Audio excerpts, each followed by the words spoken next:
मैं पार्वती हूँ, माया हूँ। तो जहाँ आप रहेंगे वहाँ मैं नहीं रहूँगी, इसलिए मैं आपकी भक्ति नहीं कर सकती हूँ, मेरे लिए संभव नहीं है। तो चैतन्य महाप्रभु कहते हैं नहीं नहीं, मेरे लिए तुम राधा रानी से अभिन्न हो, क्योंकि जैसे राधा रानी मेरी आध्यात्मिक जगत में सेवा करती हैं, तुम मेरी भौतिक जगत में सेवा करती हो। जीव गोस्वामी भी तत्व संदर्भ में लिखते हैं, यन नामना नामनी दुर्गा हम गुड गुड वती हम यद वैभाव महालक्ष्मी राधा नित्या पराद्वया। तो वो दुर्गा जो इस संसार में महामाया के रूप में आती है, वो आध्यात्मिक जगत में राधा रानी के रूप में। तो माया देवी जो है वो राधा रानी का विस्तार है, और माया देवी का काम एक ही है, जीवों को तब तक पिटाई देते रहना जब तक वो कृष्ण के पास वापस ना चले जाएं। तो काम दोनों का एक ही है, क्या है? कृष्ण से मिलाना है। एक प्रेम देती हैं, दूसरा मार देती हैं, लेकिन काम एक ही है, कृष्ण से मिलवाना, एक ही काम है। तो इस तरह से ये सीमंत द्वीप की कथा आती है जो जीव गोस्वामी बताते हैं।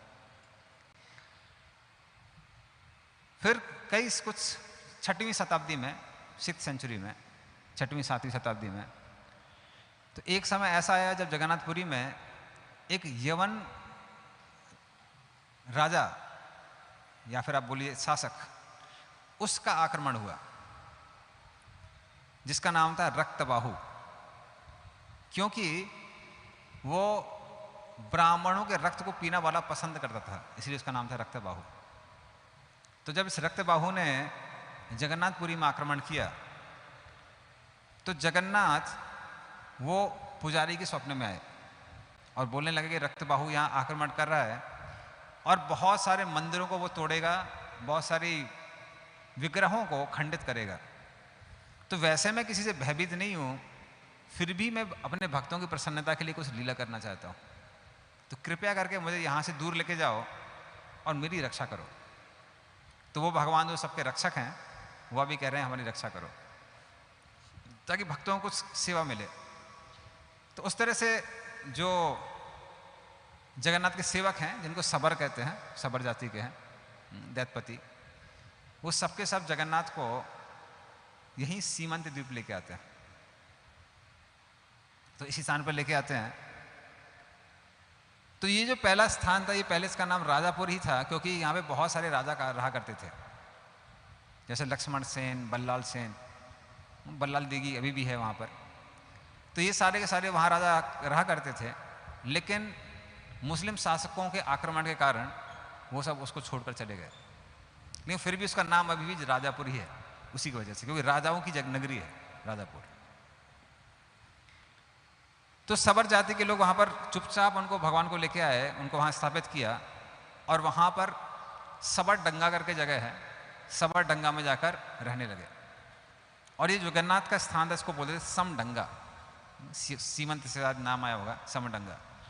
तो यहाँ पे जगन्नाथ को रखते थे, उनकी बहुत पूजा करते थे, और लगभग 146 साल, 146 ईयर्स, तो 146 साल तक जगन्नाथ की सेवा यहाँ सीमंत द्वीप में की गई। तो काफ़ी लंबा समय था। उसके बाद वापस हिंदुओं का शासन हुआ पुरी में, और वहाँ के जो राजा थे, राजा ने उनको वापस पुरी बुलाने के लिए बोला, और फिर जगन्नाथ को वापस पुरी लेके गए सारे भक्त लोग। वापस उनकी स्थापना की, पूजा चालू की। और इस समय शंकराचार्य का प्रभाव भारत में बहुत ज़्यादा था। तो वो राजा, उन्होंने शंकराचार्य को वहाँ बुलाया, और जैसा कि चैतन्य चरितामृत में लिखा हुआ है कि शंकराचार्य शिव जी के ही अवतार हैं, यहाँ पर मायावाद असत शास्त्र देने के लिए आए थे। तो शंकराचार्य जब वहाँ पर आते हैं, तो तांत्रिक पद्धति के अनुसार वो सिखाते हैं कैसे जगन्नाथ की पूजा करनी चाहिए। तो आज भी जगन्नाथ की जो पूजा होती है वो तांत्रिक पद्धति के अनुसार होती है, क्योंकि तंत्र विद्या है वो शिव जी ने ही दी हुई है, और वही शंकराचार्य के रूप में आते हैं। तो इस तरह से उनकी स्थापना की गई वहाँ पर। और यहाँ पर सीमंत द्वीप में अभी जगन्नाथ नहीं थे लंबे समय तक। फिर हम देखते हैं कि जब चैतन्य महाप्रभु प्रकट होते हैं इस धरातल पे, तो पहले 24 साल वो मायापुर में थे और फिर उसके बाद में वो पुरी में रहते हैं। और यहाँ से बंगाल से सारे भक्त लोग पुरी जाया करते थे महाप्रभु से मिलने के लिए रथ यात्रा के पहले। तो 1 महीने जाते थे, लगता था उनको पुरी जाने के लिए।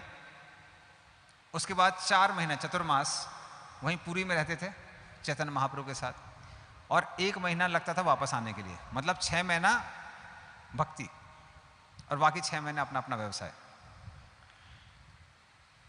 तो उस समय नवद्वीप में एक भक्त थे जो जगन्नाथ के काफ़ी अच्छे भक्त थे और चैतन्य महाप्रभु के भक्त थे, जिनका नाम था जगदीश गांगुली। तो ये जगदीश गांगुली, इनकी इच्छा थी कि हर साल चैतन्य महाप्रभु से मिलने जाया जाए, लेकिन बूढ़े होने के कारण इनकी नेत्रों की रोशनी चली गई थी, ये अंधे हो गए थे। तो ये जब भक्तों से कहने लगे कि हमको भी पुरी जाना है, चैतन्य महाप्रभु से मिलने जाना है, तो वाकई भक्त कहने लगे देखिए बहुत कठिन होगा आपके लिए जाना, क्योंकि हम लोग सीधे सीधे मार्ग से नहीं जाते हैं, हम लोग शॉर्टकट से जाते हैं। तो कभी कभी हमको वन में से गुजरना पड़ता है, जहाँ बहुत सारी झाड़ियाँ हैं, घने जंगल हैं।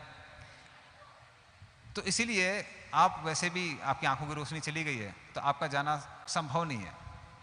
तो इस तरह से जगदीश गांगुली बहुत ज़्यादा दुखी थे और वो मन ही मन सोच रहे थे मैं कितना अभागा हूँ कि ना ही मुझे जगन्नाथ के दर्शन हो रहे हैं और ना ही गौरांग महाप्रभु के दर्शन हो रहे हैं। तो इस जीवन को, इस शरीर को रखने से क्या लाभ? इससे अच्छा होता है कि मैं आत्महत्या कर लेता हूँ।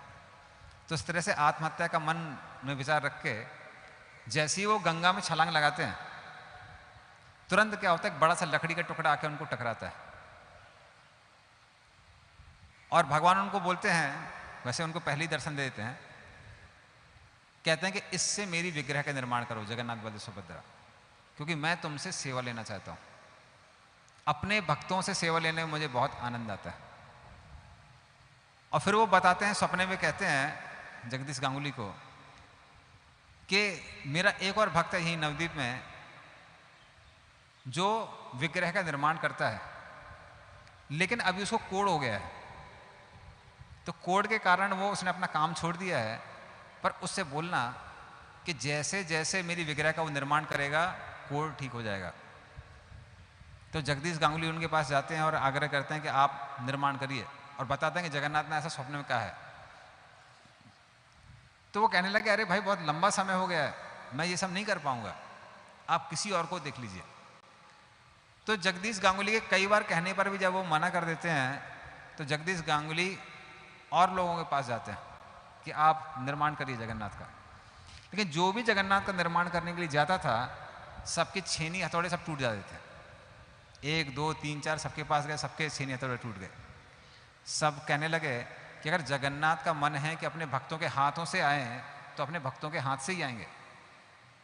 वापस जगदीश गांगुली जाते हैं, बोलते हैं देखो सब लोगों ने मना कर दिया है और सब लोग एक ही बात कह रहे हैं कि जब जगन्नाथ ने सपना दिया है तो आपके हाथ से ही आएंगे। तब जाके वो कोढ़ी जो भक्त था वो तैयार हो जाता है, और जैसे जैसे वो जगन्नाथ की विग्रह का निर्माण करना चालू करता है, उसका कोढ़ भी एक एक करके ठीक हो जाता है।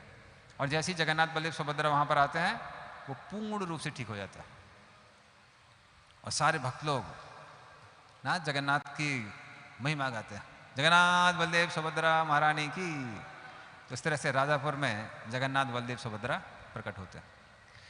फिर ये जगदीश गांगुली काफ़ी समय तक उनकी पूजा करते हैं, अर्चना करते हैं, और शरीर छोड़ने के बाद फिर वो भगवत धाम चले जाते हैं। लेकिन जैसा समय व्यतीत होता है, आगे की पीढ़ी जो थी उनकी, वो भगवान की वैसी सेवा नहीं कर पाती है। और जैसा कि नवद्वीप महात्म्य में भी लिखा हुआ है, 100 वर्ष तक गंगा देवी जो सांप की तरह चलती हैं गौरांग महाप्रभु की प्रसन्नता के लिए, तो वो बहती हैं और चैतन्य महाप्रभु का जन्म स्थान, फिर राजापुर, ये सब के सब जल में मग्न हो जाते हैं। और लगभग 100 वर्ष तक किसी को पता नहीं था मायापुर कहाँ है, राजापुर कहाँ है। तो सब के सब जल के गंगा के नीचे थे। तो इसीलिए काफी लंबे समय तक भगवान की पूजा नहीं होती है।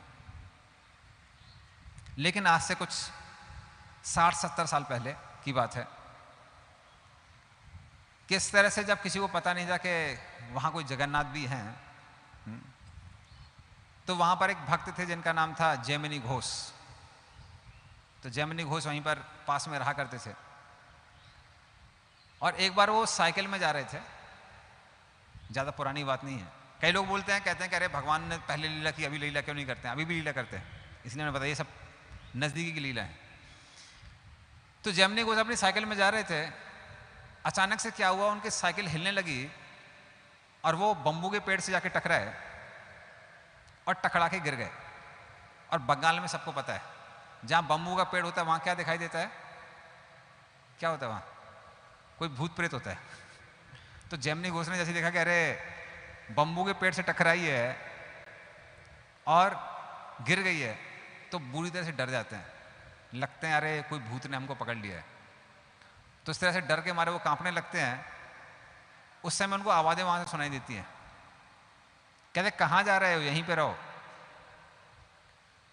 तो जैमिनी घोष बोले अरे क्यों परेशान कर दो, हमको छोड़ दो। तो इस तरह से वो बोलते हैं। तो वहाँ से आवाज़ आती है, अरे मैं तुम्हारा मित्र हूँ। तो बोले मित्र है तो साइकिल से क्यों गिरा दिया? मित्र थोड़ा ना साइकिल से गिराता है। तो कहते वाकई में अगर तुम हमारे मित्र हो तो हमारे चाचा के घर हमको वापस भेज दो। वो अपने चाचा के घर में रहा करते थे। तो फिर वो कहते हैं कि ठीक है जाओ। तो इस तरह से जैमिनी वापस अपने चाचा के घर चले जाते हैं। और जब वो सो जाते हैं तो सपने में जगन्नाथ बलदेव सुभद्रा प्रकट होते हैं। कहते हैं कि अरे मैं वहाँ पर था, तुम मुझे पहचान क्यों नहीं पाए? तुमको लग रहा था कोई भूत है। भूत नहीं था, मैं था वहाँ पे। तो जिस स्थान पर तुम गिरे थे वापस वहाँ पर जाओ, देखो हम तीनों के तीनों वहाँ पे हैं। और हमारी इच्छा है कि तुम जल से, दूध से और कुछ फल से मेरी पूजा करो। ज़्यादा जरूरत नहीं है, सिर्फ थोड़ा पानी देना है, दूध देना, और घोष लोग तो दूध देते हैं, तो दूध देना और थोड़ा सा फल देना है। तो इस तरह से जैमिनी घोष तैयार हो जाता है और वहाँ पर जगन्नाथ बलदेव सुभद्रा को देखता है। तो बताते हैं कि उस समय लगभग 70-80% जगन्नाथ बलदेव सुभद्रा वो एक मिट्टी के ढीले से ढके हुए थे, उनके ऊपर मिट्टी चढ़ी हुई थी और वहाँ पर चींटियाँ रहा करती थी। लेकिन जैमिनी घोष के पास ज़्यादा संसाधन नहीं थे। और आपस के जो आसपास के लोग हैं वो कहते हैं, बताते हैं, क्योंकि वहाँ पे बहुत सारे मुस्लिम भी रहते हैं, तो बताते हैं कि यहाँ से कुछ तो अलौकिक प्रकाश दिखाई पड़ता है। और ये जो तीनों ढीले थे, वहाँ पे एक पीपल का पेड़ था और एक बरगद का पेड़ था। तो दोनों के दोनों पीपल और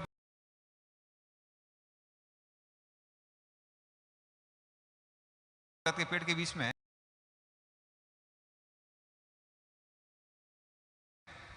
जगन्नाथ बलदेव सुभद्रा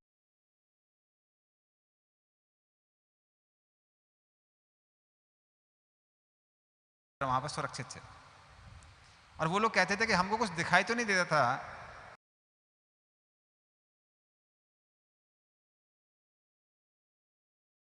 लेकिन यहाँ पे किसी बड़े आदमी के चलने की आवाज आ रही थी कि कोई बड़ा आदमी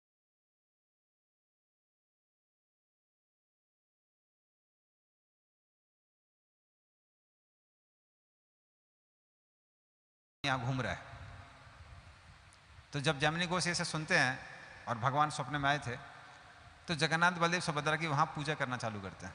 और जैसे जैसे वो पूजा करते हैं वैसा जगन्नाथ बलदेव सुभद्रा भी मिट्टी के ढीले से अपने आप ही ऊपर आना चालू कर देते हैं।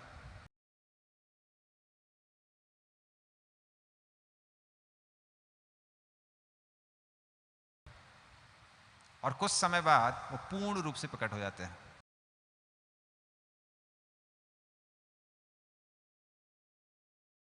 जगन्नाथ बलदेव सुभद्रा महारानी की। तो इस तरह से वो वहां पर प्रकट होते हैं।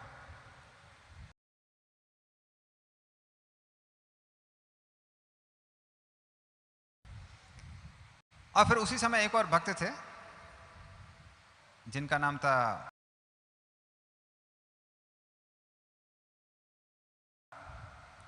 फटिक चैटर्जी, वो भी वहीं के रहने वाले।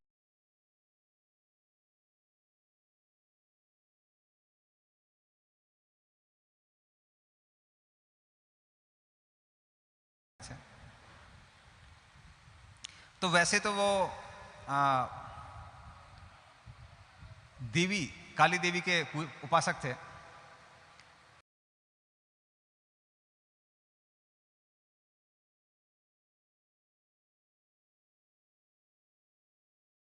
लेकिन साथ साथ में जगन्नाथ बलदेव सुभद्रा की भी पूजा कर दिया करते थे। तो जब 1971 की बात है, सबको पता है बंगाल में 1971 का समय, जब भारत और बांग्लादेश का युद्ध चल रहा था, तो उनकी 6-7 पुत्रियां थी, कोई बोलता है 6 कोई बोलता है 7, तो 6-7 बेटियां थी उनकी, और सारा जो एरिया था वो मुसलमानों से घिरा हुआ था। तो उनको बड़ा टेंशन, उनको लगा कि युद्ध का समय है, बांग्लादेश के साथ युद्ध चल रहा है, तो ईस्ट बंगाल वेस्ट बंगाल तो बगल में है, तो कभी भी कुछ भी हो सकता है। तो उन्होंने निश्चय किया कि हम सब छोड़ छाड़ के कटवा जाएंगे। और यहाँ पर जो आसपास के मुसलमान लोग थे वो कहने लगे आप चिंता मत करिए, हम आपकी सुरक्षा करेंगे, आप यहीं पर रहिए, कहीं मत जाइए। तो फिर वो कहने लगे नहीं नहीं नहीं, बहुत होगी सुरक्षा, इतना रिस्क हम नहीं ले सकते हैं, क्योंकि 1-2 नहीं, इतनी सारी बेटियां हैं हमारी और कोई बेटा है नहीं। तो वो छोड़कर कटवा चले जाते हैं। और जब वो कटवा जाते हैं तो एक दिन अचानक सी बात है कि सारे के सारे मुसलमान लोग आते हैं और दरवाज़ा खटखटाते हैं जोर जोर से, बोलते हैं उठ जाइए उठ जाइए। वो बोले हम दरवाज़ा नहीं खोलेंगे, युद्ध का समय है, कुछ भी गड़बड़ हो सकता है, आपको जो बोलना हो बाहर से बोलिए। तो सारे मुसलमान लोग कहते हैं आप वहाँ पर आइए, हम आपको सुरक्षा देंगे, क्योंकि क्या करें, वहाँ पर ये तुम्हारा जो भगवान है वो जोर से चिल्ला रहा है, बोला भूख लगी कुछ खाने को दो, मेरी पूजा करने वाले खिलाने वाले कहाँ चले गए, सब भाग गए। और वो बोलेंगे अगर ऐसा मैं भूखा रहा तो सबका विनाश कर दूंगा। तो कह रहे हमको बड़ा डर लग रहा है, सबका विनाश से अच्छा है कि हम आपकी सुरक्षा करते हैं, तो आप लोग चिंता मत करिए, अपनी जान पे खेल के हम आपकी परिवार की सुरक्षा करेंगे, आप वापस आ जाइए। तो ये सुन के ये फटिक जो चटर्जी हैं ये वहाँ पर आते हैं, वापस आते हैं और अपने परिवार के साथ में वहाँ रह के जगन्नाथ की सेवा चालू करते हैं। और यहाँ पे वो बताते हैं अपने पुराने दिनों की बात। वो कहते हैं कि उस समय बहुत ज़्यादा उनको दिक्कत हो रही थी उसको मेंटेन करने में। तो किसी तरह से उन्होंने आसपास के जो लोग थे उनसे धन एकत्रित किया, जो टूटा फूटा मंदिर था उसको स्थापित किया, जगन्नाथ बलदेव सुभद्रा को वापस ठीक ठाक करके स्थापित किया। और हमेशा उनको चिंता बनी रहती थी कि जगन्नाथ बलदेव सुभद्रा का मेंटेनेंस कैसे होगा। कह रहे लेकिन आश्चर्य की बात है उस दिन उतनी डोनेशन आती थी जितना उस दिन भोग लगाने के पर्याप्त है। तो इस तरह से सब काम चल रहा था कई सालों से। और फिर वो अपने और भी इंसिडेंसेस बताते हैं। फिर एक बार बताते हैं कि उनकी बेटी की शादी, तो बेटी की शादी के समय कुछ लोग आए, उनको समझ में आ गया था ये लोग चोरी करने वाले लोग हैं, ये लोग चोरी करते हैं, डकैती करते हैं। लेकिन क्योंकि शादी का समय था वो ज़्यादा कुछ बोल नहीं पाए उनको, तो उनको आमंत्रित किया, वहाँ पर रखा। और फिर अचानक से कुछ तो हुआ, 7-8 लोग आपस में बैठे हुए थे, साफ समझ में आ रहा था कि चोर हैं, पर उनमें आपस में झगड़ा हुआ और वो वहाँ से चले गए। और कुछ दिनों बाद वो वापस इनके घर में आते हैं और जोर से फिर दरवाज़ा खटखटाते हैं, कहते हैं हमको आपसे बात करनी है। रात का समय था, फटिक चटर्जी बोले कि हमको आपसे बात नहीं करनी है, बाहर से ही बात करिए। तो वो कहने लगे कि उस दिन हम लोग आपके घर में चोरी करने के लिए आए थे, हमको मालूम था शादी का समय है, कम से कम कुछ सोना तो होता है यहाँ वहाँ, तो हम सोच रहे थे कि आपके यहाँ से सोना को लूट के लेके जाएंगे। लेकिन अचानक से क्या हुआ, हम सबको आपके ऊपर कुछ अलौकिक रोशनी जैसी दिखाई दी, तो हमको लगा कि कुछ तो गड़बड़ है। फिर अचानक से हमारा एक मित्र था वो गुस्सा हो गया, आपस में सब लोगों के झगड़ा हो गया और हम सब लोग वहाँ से चले गए। तो ये जो आपके भगवान जगन्नाथ हैं, वैसे हम जगन्नाथ पे विश्वास नहीं करते हैं, लेकिन हमको लगता है ये जगन्नाथ ने ही आपकी रक्षा की है, जगन्नाथ स्वामी की।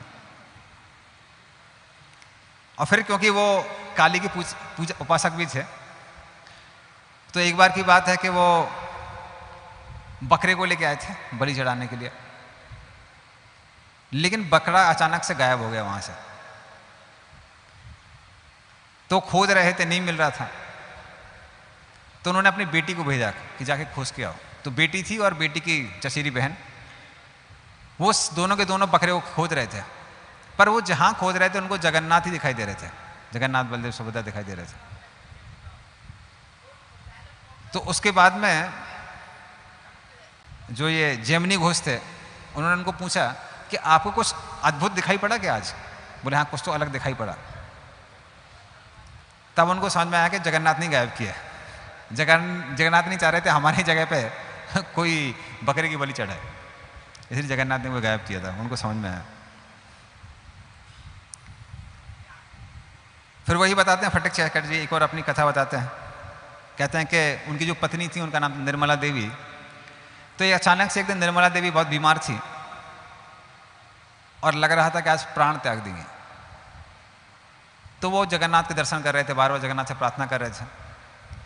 अचानक उन्होंने शाम के समय देखा कि वहाँ पर किसी चरण के निशान हैं और बहुत बड़े बड़े चरण हैं, पैर हैं। जब उन्होंने ध्यान से देखा ये तो जगन्नाथ के चरण हैं। तुरंत उन्होंने उसको वहाँ पे जो मिट्टी थी उसको एकत्रित किया, थोड़ा अपने सर में लगाया और अपनी पत्नी के शरीर में लगाया।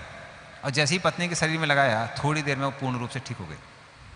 जगन्नाथ स्वामी की। तो इस तरह से वो लीला बताते हैं।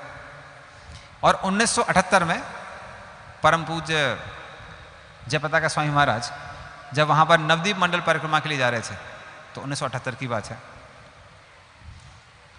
तब फटिक चटर्जी ने वहाँ पे देखा कि इतने सारे विदेशी भक्त आए हैं, नवदीप मंडल परिक्रमा कर रहे हैं और ये लोग जगन्नाथ की अच्छे से पूजा कर सकते हैं। तब उन्होंने जयपताका महाराज से आग्रह किया कि आप जगन्नाथ बलदेव सुभद्रा को अपने पास ले लीजिए। और तब से वो इस्कॉन के साथ में है। जगन्नाथ बलदेव सुभद्रा की। तो सब लोग बड़े प्रसन्न हो गए। और जब भक्तों को ये मंदिर मिला तो मंदिर में वो ठीक ठाक काम करने लगे। और उसी समय उन्होंने देखा कि वहाँ पर एक शिवलिंग भी है, क्योंकि शिव जी को क्षेत्रपाल कहते हैं और वो जहाँ जहाँ कृष्ण के और भगवान विष्णु के मंदिर होते हैं, शिव जी उनकी रक्षा करते हैं। लेकिन उस समय शिव जी काफी मिट्टी के अंदर दबे हुए थे। तो एक भक्त को बोला गया था आप शिव जी की पूजा करिए। तो आज भी आप जाएंगे राजापुर में वो शिव जी हैं। तो उस समय एक भक्त थे, उनको लगा कि ये शिव जी नहीं है, ये कोई पत्थर है और हमारे भक्त लोग पागल हैं, किसी की भी पूजा करने लगते हैं। तो उन्होंने क्या किया, उनको जोर से पैर मारा उसको, बोले पत्थर है, शिव जी नहीं है। उसके बाद जैसे ही उन्होंने पैर मारा, जब घर पहुंचे तो देखा कि बेटा बीमार है। तो बेटे को यहां दिखा रहे हैं, वहां दिखा रहे हैं, कहीं ठीक नहीं हो रहे हैं। फिर उनके स्वप्न में शिव जी आए और बोले कि ये मेरा ही स्थान है, इसलिए जाके मेरी पूजा करो, सेवा अर्चना करो। और जब पूर्ण रूप से उनको शिव जी को निकाला गया तो सबको पता चल गया ये शिव जी हैं, कोई पत्थर नहीं है। अभी आप देखेंगे इतने बड़े शिवलिंग हैं। तो ये उस समय से। तो ये भी जो कथा थी वो सीमंत द्वीप में ही हुई। और उसके बाद जब भक्त लोगों ने उसको ले लिया अपने उसमें, इस्कॉन के अंडर में आ गया, तो उस समय क्या था, बहुत सारे लोग थे जो उसके साइनर थे, जो क्लेम कर रहे थे ये हमारी प्रॉपर्टी, हमारी प्रॉपर्टी, हमारी प्रॉपर्टी है। लेकिन भक्तों ने जगन्नाथ जी का कुछ भोग लगाना चालू कर दिया था। तो राधा माधव को जो भोग लगता था पंचतत्व को, उसमें से एक टिफिन जाता था जगन्नाथ के भोग के लिए, और जो पुजारी थे वो उससे भोग लगाया करते थे उस समय। पर एक दिन क्या हुआ, भोग लगाते समय वो तुलसी भूल गए और एक ही भक्त जाते थे वहां से भोग लगाने के लिए। तब उन्होंने सोचा कि अभी तुलसी हम वापस लेने जाएंगे तो मंदिर खोल के रखा हुआ है, अभी तुलसी कहीं ढूंढेंगे तब तक कोई बच्चा घुस जाएगा, कोई कुत्ता घुस जाएगा, जगन्नाथ को अपवित्र कर देगा, कोई सुरक्षा करने के लिए नहीं है, हम अकेले हैं। तो भोग लेके आया और फिर वो जगन्नाथ से क्षमा मांगने लगे, बोलने लगे हमसे भूल हो गई, तुलसी हम लेके नहीं आए। तो आप तो बोलते हैं कि बिना तुलसी अर्पण किए कोई भी भोग नहीं लगा सकता है, हम उसको ग्रहण नहीं करते हैं, लेकिन क्या करें, आपको ऐसे ही ग्रहण करना पड़ेगा। और इस तरह से वो बाहर जाता है, सोचता है गायत्री कर लेते हैं, गायत्री करने के बाद में फिर भगवान को भोग लगाएंगे। लेकिन जब वो गायत्री करके अंदर जाता है तो देखता है कि एक छोटे से बैग में तुलसी रखी हुई है उधर पे। तो वो देखते हैं कि देखो जगन्नाथ की अगर आप अच्छे से भक्ति करते हैं, जो त्रुटि रह जाती है जगन्नाथ उसको पूरा करते हैं। जगन्नाथ स्वामी की। और फिर बहुत सारे क्योंकि साइनर थे, तो एक समय ऐसा आता कि समझ में नहीं आ रहा था ये प्रॉपर्टी हमको मिलेगी कि नहीं मिलेगी। तो वहाँ से जयवता का महाराज कहते हैं कि जब तक पूरी प्रॉपर्टी नहीं मिलेगी तब तक कोई हम ज़्यादा पूजा वगैरह नहीं करेंगे वहाँ पे। जब पूरे ISKCON के अंडर में आ जाएगी तो हम अच्छे से पूजा चालू करेंगे। तो एक दिन पूरा क्या था, एक दिन जगन्नाथ को भोग नहीं चढ़ाया गया। तो यही जो भक्त थे जो पूजा करते थे, उन्होंने सपने में देखा कि जगन्नाथ बलदेव सुभद्रा अपनी वेदी से ऊपर उठे और भागने लगे, और ये भक्त उनके पीछे पीछे भाग रहे थे। तो वो पूछने लगे आप कहाँ जा रहे हैं? तो जगन्नाथ उनसे बोले जब तुम यहाँ नहीं खिलाओगे तो हम जाके वहीं पर राधा माधव के पास जाके खाएंगे। हाँ, तुम लोग ऐसा भूखा रख रहे हो और हमको तो दिन भर खाने की आदत है, तो कम से कम कुछ तो खिलाओ। तो जब ये भक्त को ये सपने में आता है तो फिर वो जाके जयपता का महाराज से बोले, और महाराज बोले हमको पता नहीं था कि आप लोग पहले से भोग लगा रहे हैं, चुपचाप लगा रहे हैं तो फिर अच्छे से भोग लगाइए। तो उसके बाद में जगन्नाथ के 21 भोग लगना चालू हुए, और धीरे धीरे करके अभी 56 भोग लगते हैं जगन्नाथ स्वामी की। तो ये हमारे भक्तों के साथ उन्होंने जो आदान प्रदान किया। पर आसपास के भी जो लोग हैं वो सब जगन्नाथ को बहुत ज़्यादा प्रेम करते हैं और विश्वास करते हैं। उसका कारण क्या है कि आसपास के लोगों के साथ भी भगवान ने बहुत लीलाएं की है। तो एक समय ऐसा था जब वहाँ पर कॉलरा बहुत फैल रहा था और स्थानीय लोग बड़े परेशान थे, सब लोग बीमार थे, सब लोग अस्पताल में थे। तो वो लोग पुजारी के पास आए, बोले कि आपके पास कोई सॉल्यूशन है क्या? तो पुजारी बोला कि हमको पता है, हम कुछ यहाँ पे दवाई बना सकते हैं। तो उन्होंने अलग अलग चीज़ें बोली जो दवाई के लिए चाहिए। तो सारे भक्त लोग सबको तो जुगाड़ लेते हैं, लेकिन एक औषधि ऐसी थी जो ढूंढ कर भी वहाँ कहीं मिलती नहीं है। तो सब लोग बड़े निराश हो जाते हैं। लेकिन शाम के समय एक सुंदर सा बालक आता है और उनको बहुत सारी औषधि लेके देता है, और गांव में सब लोग एक दूसरे को जानते हैं, तो उनको ये पता था कि ये नवदीप का नहीं है, कहीं और का है। और वो पुजारी क्या करते हैं, उससे दवाई बनाते हैं और सब लोग ठीक हो जाते हैं। तो लोग पूछते हैं कि वो औषधि मिली कहाँ से? तब उन्होंने बताया कि बड़ा सुंदर सा बालक आया था और वो देखे गया। तब उनको समझ में आया कि जगन्नाथ की कृपा है। इसलिए वहाँ के जो स्थानीय मुसलमान भी हैं वो जगन्नाथ पर बहुत विश्वास करते हैं, बहुत पूजा करते हैं। जगन्नाथ स्वामी की। और सिर्फ यही नहीं, बहुत सारी लीलाएं की हैं उनके साथ जगन्नाथ ने। एक बार उसी स्थान पर एक लड़की थी, तो वो भी दूसरे धर्म से थी। तो वो वहीं पर जगन्नाथ के आंगन में खेल रहे थे। तो खेलते खेलते उसने क्या किया, जगन्नाथ बलदेव सुभद्रा की ओर अपने पैर कर दिए। तो वहां पे जो पुजारी थे, पुजारी बोले भगवान के सामने पैर नहीं दिखाने चाहिए। तो वो कहते कि हम इन सब पे विश्वास नहीं करते। उसी रात को क्या हुआ, उसके पैर में कुछ इन्फेक्शन हो गया, और इन्फेक्शन इतना बढ़ गया कि कुछ ही हफ्तों में उसके दोनों पैर खराब हो गए। तो वो लड़की अभी तक जिंदा है, पर वो दुखी नहीं है, वो खुश है। क्यों खुश है? क्योंकि वो कहती है कि जब भी मैं अपने पैर देखती हूँ मुझे जगन्नाथ की याद आती है कि जगन्नाथ के चरणों में अपराध किया। तो भले ही बाहर से लग रहा हो कि जगन्नाथ गुस्सा हो गए, जगन्नाथ ने दंड दिया, लेकिन ये जगन्नाथ का ही आशीर्वाद है। तो इस तरह से जगन्नाथ उसके साथ ऐसा करते हैं। फिर एक बार की और बात है कि वहां पर एक रिक्शा वाला था, वो भी दूसरे अन्य धर्म से था। तो वो वहां पर आया और हमारे भक्त लोग मंदिर के बाहर प्रांगण में प्रसाद वितरण कर रहे थे। तो जब वो उस व्यक्ति को उन्होंने प्रसाद दिया तो उसने बोला कि हम प्रसाद पर ये विश्वास नहीं करते, और उसने क्या किया, द्रोण का प्रसाद लेके फेंक दिया। और फिर अगले दिन वो आया तो सिर्फ अकेला नहीं आया, अपने बहुत सारे मित्रों को लेके आया, और सबके सब कहने लगे कि प्रसाद चाहिए, प्रसाद चाहिए। तो हमारे जो भक्त वितरण कर रहे थे बोले कल तो दिया तुमने, फेंक दिया, अब पूरा प्रसाद फेंकोगे क्या? कह रहे फेंकेंगे नहीं, सब लोग खाएंगे, चिंता मत करो। और सब को जैसे ही प्रसाद दिया, सब लोग द्रोण में जोर जोर से जगन्नाथ की खिचड़ी खा रहे हैं, प्रसाद खा रहे हैं। तब उन्होंने पूछा कि ऐसा कैसे? बोले कि हमारे चेहरे पे देखो समझ में आएगा। बोले जब आपका प्रसाद छोड़ा फेंका हमने और हम सोने के लिए गए तो हमने सपने में देखा कि ये जो आपका सफ़ेद वाला है ये बहुत गुस्से में है। तो इसने दरवाज़ा खोला, अंदर आया और जोर जोर से थप्पड़ मारने लगा। और जो एक काला वाला था वो बोला था छोड़ दो भाई गलती हो गई है। और ये सफ़ेद वाला बोला तुमने मेरे भाई का प्रसाद फेंका है, तुमको हम अच्छे से दंड देंगे। और जो पीली वाली जो ये है बीच में, ये कह रही थी इसको और मारो और मारो छोड़ना नहीं। काला वाला तैयारी तो बोला छोड़ दो। पीली वाली बोले नहीं इसको छोड़ना नहीं, इसको बहुत मारना है अच्छे से। तो बोले कि अब हमको समझ में आ गया कि ये जो आपके भगवान हैं थोड़े से गुस्सा वाले हैं, अभी हम कोई अपमान नहीं करेंगे। जगन्नाथ स्वामी की। तो ऐसा नहीं, भगवान सिर्फ हिंदुओं के भगवान है, भगवान सबके भगवान है, वो जगन्नाथ हैं, सबके नाथ हैं।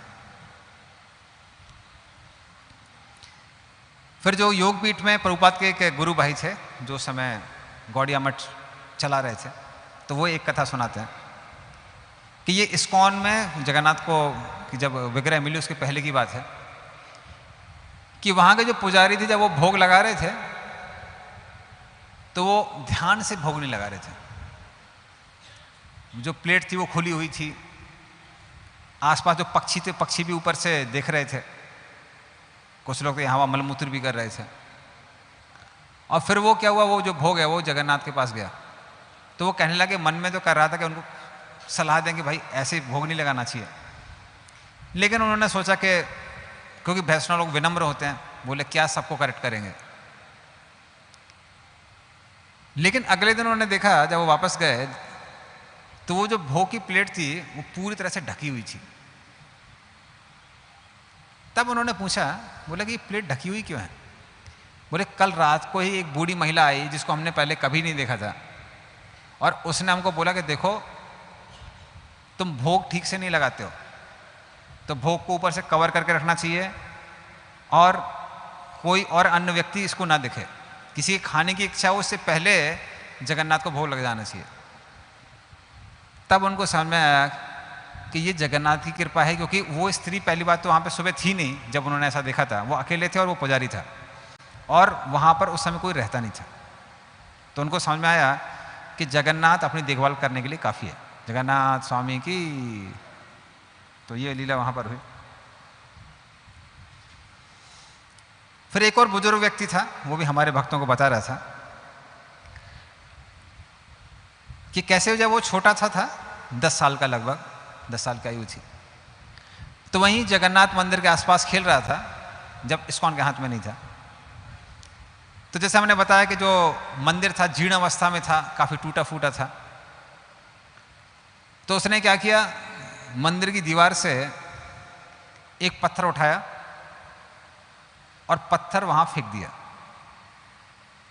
बाहर। तो बोले उस रात को ही बलदेव सपने में आए, बोले ये मंदिर की प्रॉपर्टी है, मंदिर की प्रॉपर्टी को तुम हाथ लगाओगे तो हमसे बुरा कोई नहीं होगा। ये जगन्नाथ का मंदिर है, जगन्नाथ का एक पैसा एक प्रॉपर्टी किसी और हाथ में नहीं जानी चाहिए। तो जो भी इसका दुरुपयोग करेगा उसके लिए मैं खड़ा हुआ हूँ, उनका बड़ा भाई बलदेव। तो बोले कि उन्होंने ऐसा डांटा हमको, अगले दिन हम गए फिर से वो पत्थर को धोया, साफ किया और फिर वहीं पे उसे उस स्थान पर रख दिया। जगन्नाथ स्वामी की। तो इस तरह से दाऊ जी महाराज बहुत गुस्से में रहते हैं। तो वो लीला भी वहाँ पर हुई।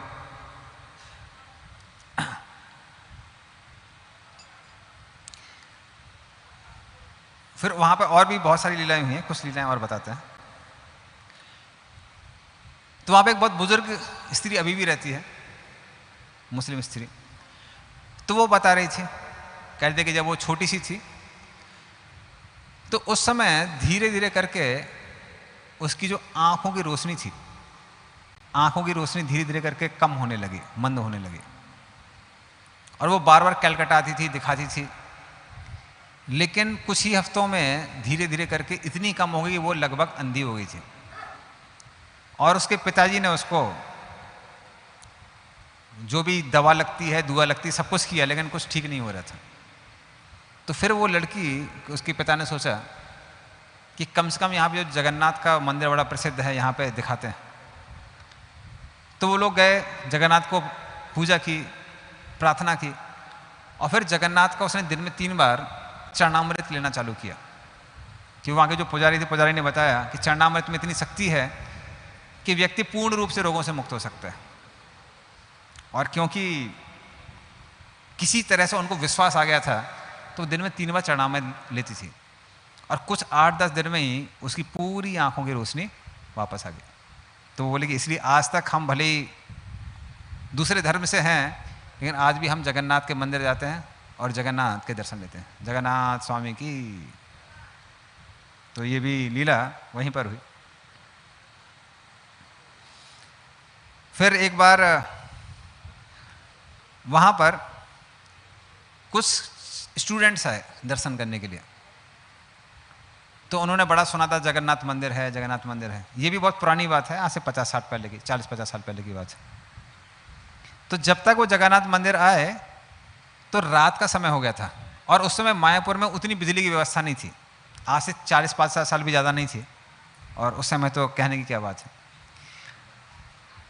तो उस समय एक छोटा सा एक दीपक जलता था। दीपक से जितनी रोशनी होती थी उतनी हो पाती थी। लेकिन जब तक ये लोग स्टूडेंट लोग वहाँ पर पहुँचे तो काफ़ी शाम का, संध्या का समय हो गया था, और स्टूडेंट लोग बड़े दुखी थे। कह रहे इतना हमने सुना था कि जगन्नाथ हैं, दर्शन करने के लिए कम से कम कुछ तो रोशनी होनी चाहिए। तो पुजारी कहने लगा, देखिए भाई, यहाँ कोई बिजली तो है नहीं, और मैं भी गरीब हूँ, जो दीपक है उसी से जगन्नाथ को दिखा सकता हूँ। पर दीपक से ज़्यादा रोशनी नहीं हो रही थी, तो उनको जगन्नाथ बलदेव सुभद्रा के ठीक से दर्शन नहीं हो रहे थे। लेकिन फिर वो जो स्टूडेंट लोग थे वो जगन्नाथ से प्रार्थना करने लगे कि जगन्नाथ कुछ तो व्यवस्था करिए। लेकिन क्या व्यवस्था करें, आसपास कुछ था ही नहीं। फिर पुजारी ने बोला, ठीक है कोई बात नहीं, अभी आरती का समय हो गया। और जब वो आरती करने लगा तो धीरे धीरे पंच प्रदीप के कारण उनको कुछ कुछ जगन्नाथ के दर्शन हुए।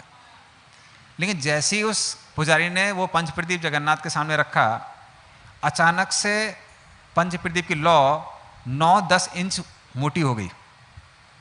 तो आप समझ सकते हैं, लगभग इतनी इतनी लौ हो गई।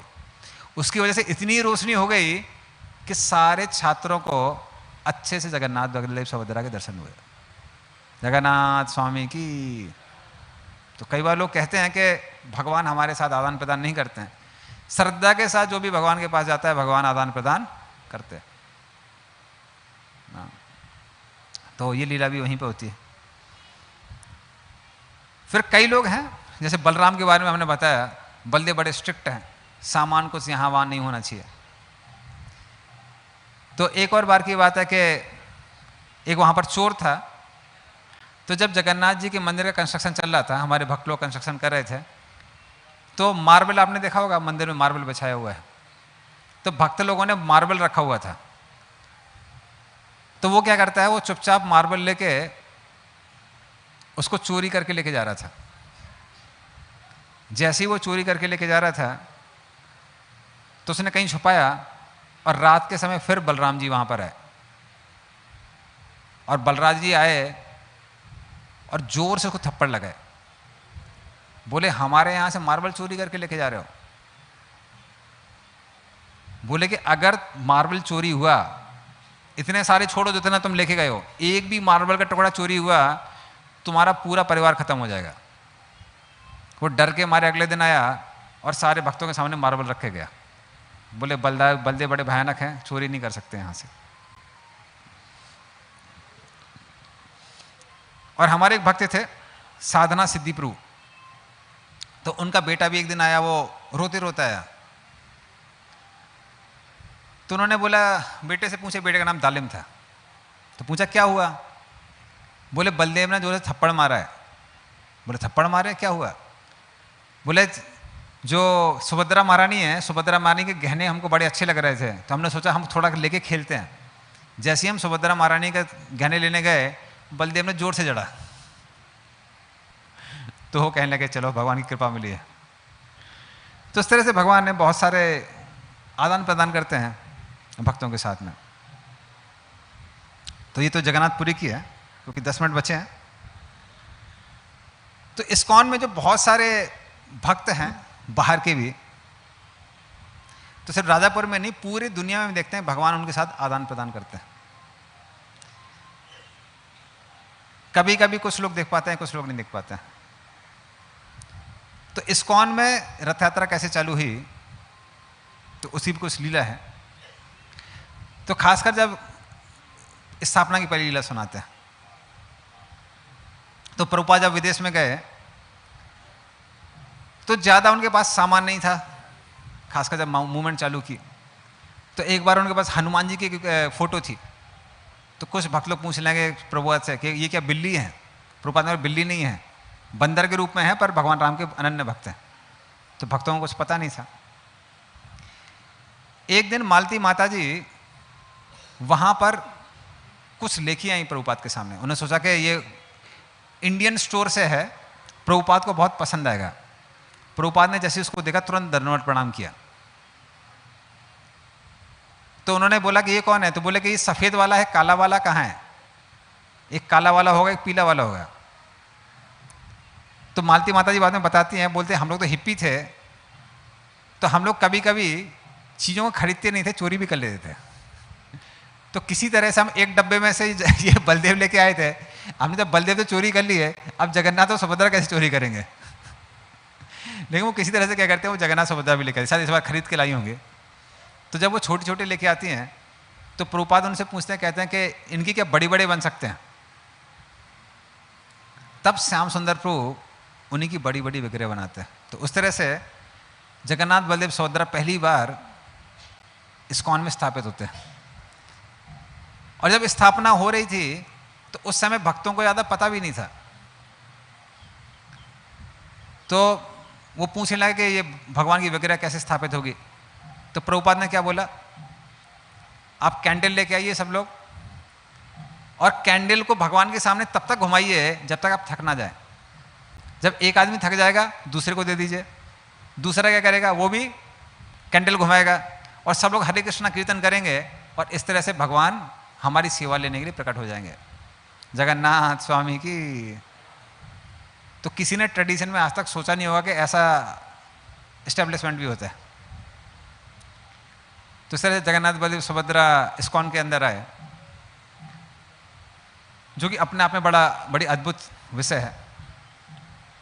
और फिर उसके बाद सब भक्त लोग पूजा करने लगे, और प्रभुपाद कहने लगे, देखो ये मलिच्छ लोग हैं, इनको पता नहीं है कि कैसे पूजा करनी है, लेकिन जगन्नाथ आप एडजस्ट करिए, कुछ कुछ हम उनको पद्धतियाँ सिखा रहे हैं। तो भक्त लोग किसी तरह से जगन्नाथ की सेवा कर रहे थे। लेकिन क्योंकि प्रभुपाद ने बोला था कि ये भगवान है, सारे भक्तों को विश्वास था कि ये भगवान ही है। इसीलिए एक बार प्रभुपाद यहाँ पर आते हैं, जब मंदिर में आते हैं तो देखते हैं कि जगन्नाथ बलदेव सुभद्रा गायब हैं। प्रभुपाद बोले कहाँ गए ये लोग? तो सारे भक्त लोग बोले उनको, कुछ भक्त वहाँ पे थे, कह रहे जगन्नाथ यहाँ पे बैठे बैठे बोर हो जाते होंगे, इसलिए हम उनको सी बीच में घुमाने लेके गए हैं। दिन में मंदिर में बैठे रहते हैं ना। प्रभुपाद बोलते तुम लोगों को कुछ पता ही नहीं है। अरे जगन्नाथ बलदेव सुभद्रा एक बार जहाँ स्थापित हो जाते हैं वहाँ से फिर कहीं नहीं जाते हैं, आप सी बीच घुमाने लेके जा रहे हैं उनको। हाँ, ये कोई बात होती है? भगवान है। तो फिर प्रभुपाद मन में सोचते हैं कि अगर भगवान को बाहर जाना ही है तो क्यों ना रथ यात्रा की जाए। और यहाँ तो कलकत्ता में प्रभुपाद ने रथ यात्रा की ही थी। तो वो विचार करने लगते हैं कि कैसे रथ यात्रा होगी। और उस तरह से जब प्रभुपाद मन में विचार करते हैं तो फिर अचानक से उनको वहाँ पे एक फ्लैट बेड ट्रक दिखाई पड़ता है, लंबा सा। तो प्रभुपाद बोलते हैं कि ये हमारा रथ होगा।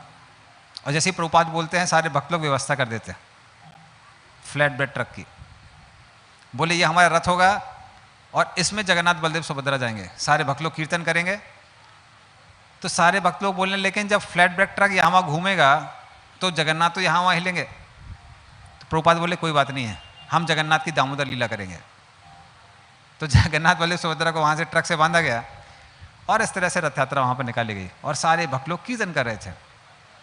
एक समय ऐसा आया कि ट्रक ऊपर चढ़ रहा था, तो अचानक से लग रहा था कि अभी ट्रक ऊपर नहीं चढ़ पाएगा, और ट्रक नीचे को आने लगा, क्योंकि ट्रक बहुत पुराना था। तो प्रभुपाद बोलने लगे, देखो ये लीला जगन्नाथपुरी में भी होती है, यहाँ पे भी हो रही है। जगन्नाथपुरी में भी कई बार जगन्नाथ चलते चलते रुक जाते हैं और फिर बहुत परिश्रम करने के बाद ऊपर जाते हैं। यहाँ भी जगन्नाथ वैसी लीला कर रहे हैं, जगन्नाथ स्वामी की। और फिर धीरे धीरे करके पूरे विश्व में रथ यात्रा चालू हो गई। खासकर जो लंदन में जो रथ यात्रा चालू होती है, वो तो अपने आप में एक प्रमाण है कि रथ यात्रा कैसे चालू हुई है। तो ये सब भक्तों से ही हमने सुना है। तो एक भक्त बता रहे थे कि जब उनको परमिशन लेने के लिए जाना था तो सबको कन्विक्शन था कि परमिशन नहीं मिलने वाली है, क्योंकि ब्रिटिश पुलिस पूरे विश्व में विख्यात है स्ट्रिक्टनेस की वजह से। जर्मनी के मैकेनिकल इंजीनियर्स और ब्रिटेन की पुलिस, पूरे यूरोप में पता है कि इनसे डील नहीं कर सकते। तो उनको सब लोग कन्विंस थे कि नहीं मिलने वाली। फिर भी एक भक्त परमिशन लेने के लिए गया, और परमिशन लेने के लिए बहुत सारे लोगों से गुजरना पड़ता है। लेकिन जगन्नाथ को प्रार्थना करके गया और जगन्नाथ को प्रसाद लेके गया। पहले आदमी के पास गया, सिक्योरिटी गार्ड के पास, बोले हमको एक परमिशन चाहिए। बोले बैठो, इतने आराम से थोड़ा मिलती है। उसने तुरंत जगन्नाथ का प्रसाद दिया, प्रसाद खाया उसने, बोला परमिशन मिल गई, आगे जाओ। दूसरे व्यक्ति के पास पहुंचा, बोला परमिशन चाहिए। तो बोले परमिशन चाहिए? बोले तुम घुसे कैसे, पहले ये बताओ। कह रहे बाद में बताऊंगा, पहले प्रसाद खाओ। प्रसाद खाया, बोला अंदर जाओ। तो ऐसा करते करते वो फाइनली जिस व्यक्ति को परमिशन देनी थी, शायद मेयर था, उसके पास पहुंचे। उसको बोला परमिशन चाहिए। तो उसके मन में यही प्रश्न आया कि तुम अंदर तक आए कैसे? बोले प्रसाद की वजह से, तुम भी खाओ। तो उसने भी प्रसाद खाया, और प्रसाद करके खा के उसकी ऐसी बुद्धि भ्रमित हो गई, वो कहने लगा कि पता नहीं मैं ठीक कर रहा हूँ गलत कर रहा हूँ, पर साइन कर देता हूँ। तो तुरंत वो साइन कर देता है, और हमारे भक्त लोग परमिशन लेके तुरंत उसको क्या करते हैं, लेमिनेट करा के अपने पास रख लेते हैं। अभी तक वो लेमिनेट करके रखा हुआ है अपने पास। और उसके बाद से जगन्नाथ रथ यात्रा, जैसे हमारा इंडिया गेट के सामने वाला जो रोड है, मेन रोड है, राजमार्ग है भारत का, तो उसके पास से ही हमारी जगन्नाथ रथ यात्रा निकलती है, जहां से किसी और को निकलने की इजाज़त नहीं है। और जब वो निकलती है कई घंटों तक ट्रैफिक लगा रहता है। जगन्नाथ स्वामी की। और एक बार कुछ रिपोर्टर ने पूछा भी प्रभुपाद को, कहने लगे कि ये कैसे भगवान है आपके, जब निकलते हैं इतना बड़ा ट्रैफिक लग जाता है, क्या वो छोटी सी कार से नहीं आ सकते, इतनी बड़ी गाड़ी से आने की क्या आवश्यकता है? तो प्रभुपाद उनको बोलते हैं, you are a small man, you have a small car, he is a big man, he is big car. तुम छोटे आदमी हो, तुम्हारी छोटी कार है, ये बड़े आदमी इसलिए इनकी बड़ी कार है। जगन्नाथ स्वामी की। तो इसलिए जब जगन्नाथ निकलते हैं सब आसपास ट्रैफिक हो जाता है। वहां छोड़िए, कलकत्ता में भी भगवान अद्भुत लीला करते हैं। तो एक लीला हम आपको कलकत्ता की सुनाते हैं। तो ये 1978 की बात है। तो जो भक्त रथ का निर्माण कर रहे थे, तो वो काफ़ी प्रसिद्ध थे। अपना जो अभी भी हमारा जो हाइड्रोलिक सिस्टम चलता है वो समय का है, 1978 का है। तो जब वो आए तो उन्होंने ऐसा सिस्टम लगाया हमारे रथ में, और उसके बाद जो अपनी कैनोपी है अभी ऊपर नीचे चली जाती है, उसकी वजह से अभी तो खैर कई बार लोग चढ़ जाते हैं, तो हाइड्रोलिक ब्रेक्स वगैरह लगाना, ये सब कैनोपी लगाना, हटाना, ये सारा सिस्टम उन्हीं ने बनाया हुआ था। तो वो बताते हैं कि जब वो उस समय आए रथ यात्रा के समय, तो रथ तीनों अच्छे से बनाए थे, लेकिन जैसे ही मंदिर के सामने से रथ निकला, कुछ ही दूरी में जाके टूट गया। पहले तो क्या था, वो जैसे ही पहुंचे, हमारे सारे भक्तों को पता है कि हमारे यहाँ का मलेरिया बड़ा प्रसिद्ध है। जब हम मंदिर में आए थे, ज्वाइन किया था, तो हमारे एक भक्त ने बोला मलेरिया हुआ है क्या? मैंने कहा नहीं। बोले कि अभी आपकी ज्वाइनिंग पक्की नहीं है। यहाँ पे जब तक किसी को मलेरिया नहीं होता तब तो ज्वाइनिंग पक्की नहीं होती है। तो वो आए तो उनको मलेरिया हो गया, और वो कहने लगे कि नहीं नहीं हम रथ को नहीं चला पाएंगे। भक्त लोग बोले कोई और ड्राइवर नहीं, आपको ही चलाना पड़ेगा। तो वो आगे बढ़े, रथ पे बैठे और किसी तरह बोला जगन्नाथ आप ही शक्ति दीजिए, हमको पता नहीं हम कैसे चलाएंगे। तो किसी तरह से चला रहे थे, और इससे पहले कि वो ब्रेक लगा सके क्योंकि बीमार थे, सारे जो खींचने वाले थे, रथ खींचने वाले, वो पूरा का पूरा उत्साह में थे, जगन्नाथ स्वामी की जय, जगन्नाथ स्वामी की जय। और ऐसा रथ खींचा कि इससे पहले वो ब्रेक लगा पाए, रथ जाके साइड में जाके रोड से जाके टकरा गया और पहिया गया टूट। अभी उनका दिमाग खराब, बोले कि नीचे गए, पहिया देखा, बोला इसका रिपेयर नहीं होने वाला है। तो फिर उन्होंने क्या किया, वो आए और सीधे जाके, अभी भी जो हमारे भक्तिवेदांत आश्रम की छत है वहाँ पे जाके सो गए, और सब लोग वहाँ इकट्ठा हो गए, सारा जमावड़ा लग गया। बोले कि रथ कैसे चलेगा, रथ कैसे चलेगा। उनसे पूछने लगे सब लोग, रथ कैसे चलेगा। वो बोले क्या चलेगा, कुछ नहीं चलेगा, जगन्नाथ को कार में बैठाओ, मैदान तक लेके जाओ, चलने वाला नहीं है। तो वो कहने लगे रथ नहीं चलेगा तो लोग भी नहीं चलेंगे, लोग वहीं पे सोएंगे, ये कलकत्ता है, ये आपका विदेश नहीं है। तब वो सोचने लगे, दिमाग लगाने लगे क्या करना चाहिए। तो उस समय जो अन्य भक्त लोग थे वो सबके सब उनसे बोले आपकी बुद्धि थी रथ को बनाने की, अब रथ का पहिया टूट गया है, जगन्नाथ को कैसे लेके जाना है वो भी किसका काम है, आपका ही काम है। तब बड़ी मुश्किल से जब वो बाहर आए, तब उन्होंने देखा कि ट्रक यहाँ वहाँ चल रहे हैं। उस समय जो स्पेशल ट्रक थे, खासकर जो वो नाम में भूल गया उसको, जो उठाने वाला होता है ट्रक, ट्रेलर, हाँ ट्रेलर था, तो वो वहाँ पे था। तब उनके मन में आइडिया आया, तो वो बोले कि ट्रेलर में जगन्नाथ को बैठाएंगे और इंजन ऑफ कर देंगे। और सारे भक्त लोग, उन्होंने क्या किया, इंजन के सामने रस्सी लगाई, तो ब्रेक किसका चल रहा था, ट्रेलर का चल रहा था, लेकिन बोले कि गाड़ी चालू नहीं होगी। गाड़ी कौन खींचेगा, सारे भक्त लोग पूछेंगे जगन्नाथ स्वामी की। तो ये 1978 की स्पेशल रथ यात्रा है, जगन्नाथ ट्रेलर में जाते हैं, और इस तरह से भगवान सारे भक्त लोग उसको खींच के मैदान तक लेके जाते हैं। तो इस तरह से जगन्नाथ रथ यात्रा अपने आप में बड़ी अद्भुत है। भक्त लोग जो आते हैं उनको लंबे समय तक याद रहता है। और बहुत सारे भक्त लोग हैं जो जगन्नाथ रथ यात्रा में आकर ही भक्त बने हैं, पहले भक्त नहीं थे। तो इन शब्दों के साथ हम यहाँ विराम देंगे। जगन्नाथ स्वामी की, जगन्नाथ रथ यात्रा की, श्रील प्रभुपाद की, निताय गौर प्रेमानंदे। हरे कृष्णा कृष्णा कृष्णा हरे हरे, हरे राम राम राम हरे। तो परम पूज्य भक्ति नरसिंह महाराज आ रहे हैं, भक्ति विनाश नरसिंह महाराज, तो 5 मिनट में आते हैं, तो थोड़ा सा आप लोग प्रतीक्षा कीजिए, तो वो यहाँ पर आके प्रवचन करेंगे। श्रील प्रभुपाद की, हरे कृष्णा।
हरे राम राम राम हरे हरे। जय श्रीला प्रभुपाद, जय।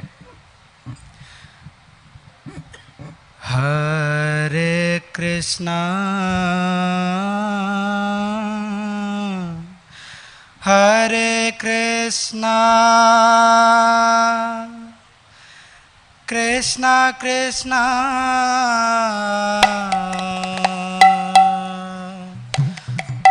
Hare Hare Hare Rama Hare Rama Rama Rama Hare Hare Hare Krishna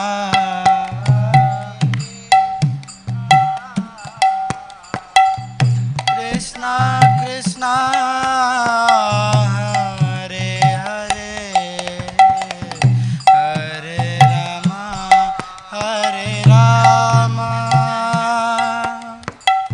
Rama Rama Hare Hare Hare Krishna Hare Krishna Krishna Krishna Hare Hare Hare Rama Hare Rama Rama Rama Hare Hare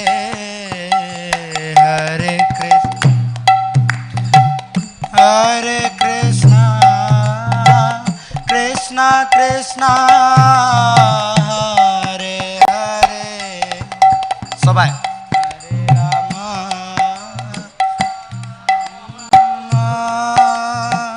Rama Rama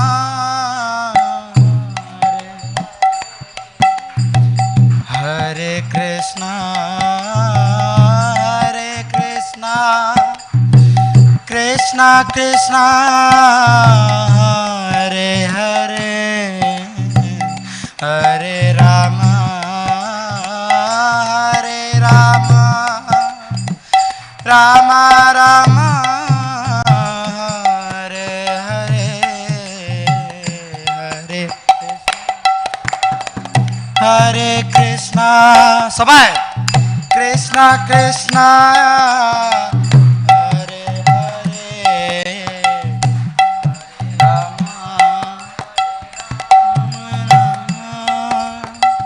Rama Rama Hare Krishna Hare Krishna Krishna Krishna Hare Hare Hare Rama Hare Rama Rama Rama Hare Hare Hare Krishna Hare Krishna Krishna Hare Hare Rama Hare Rama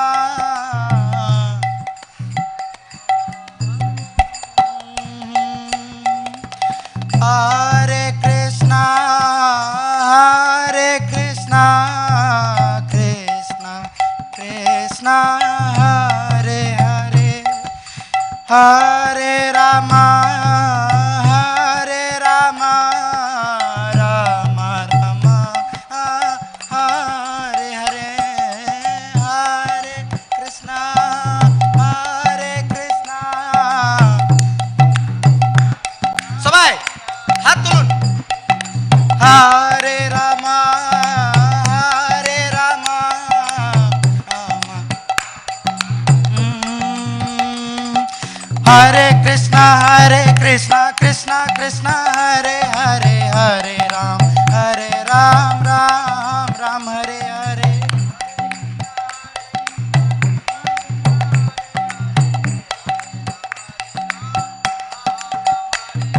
Hare Krishna Krishna Krishna Hare Hare Hare Ram Ram Hare Hare Krishna Krishna Hare Hare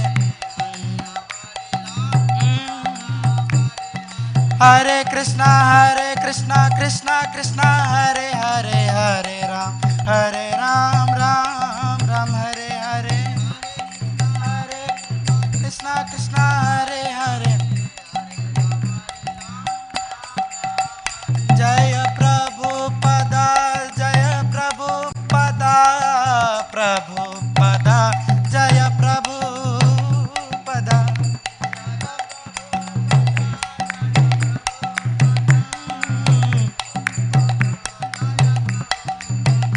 Prabhupada, Prabhupada, Prabhupada, Jaya Jaya Prabhupada.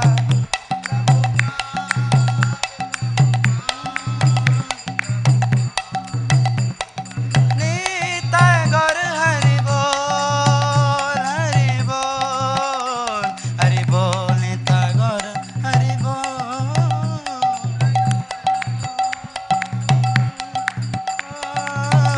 Hari Nitai Gaur Premanande.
Hare Krishna.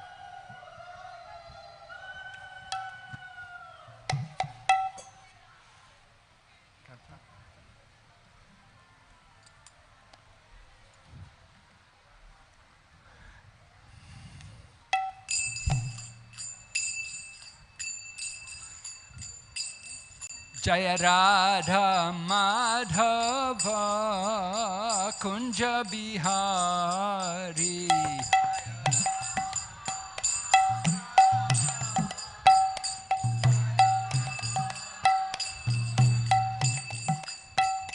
Jaya Radha Madhava Kunja Bihari.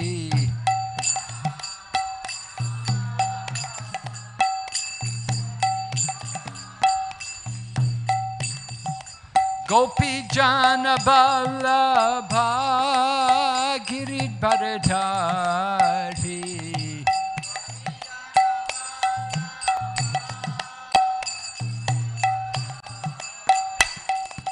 Gopi Jana Vallabha Giridharadhari.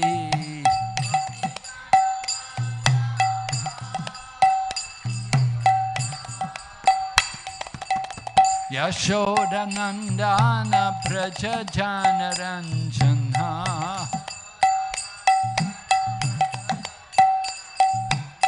Yashoda Nandana Braja Jana Ranjana.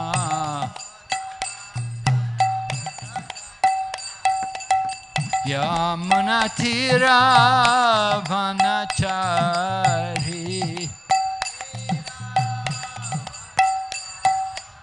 Yamuna Tira Vanachari.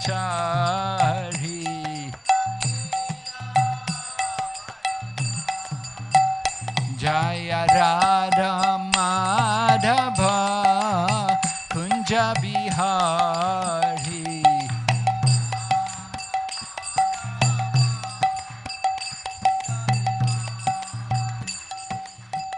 Hare Krishna, Hare Krishna, Krishna Krishna, Hare Hare, Hare Rama, Hare Rama, Rama Rama, Hare Hare.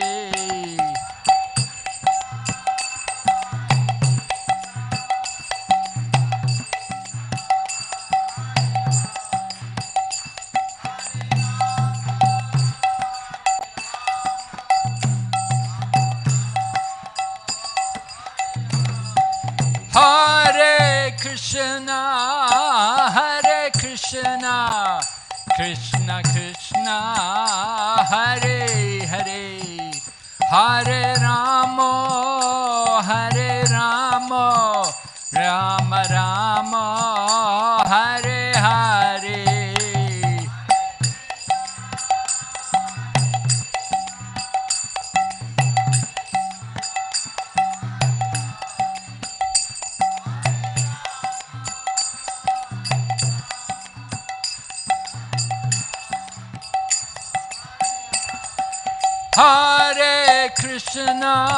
Hare Krishna, Krishna Krishna, Hare Hare, Hare Rama, Hare Rama, Rama Rama, Hare Hare.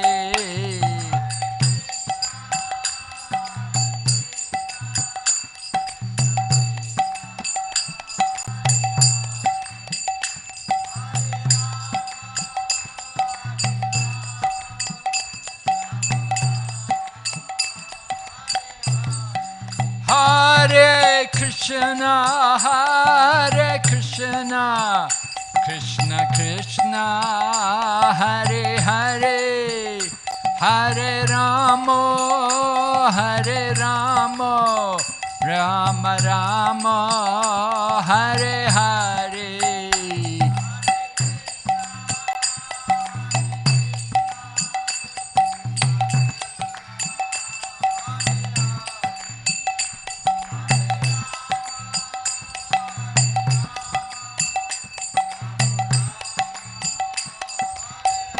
Hare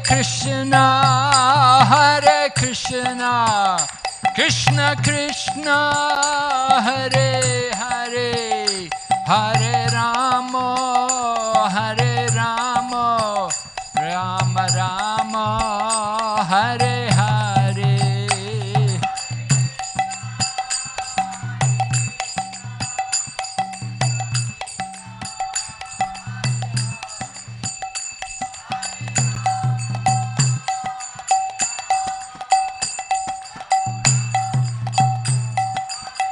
Nitai Gaur Hari Bo, Hari Bo, Hari Bo, Nitai Gaur Hari Bo.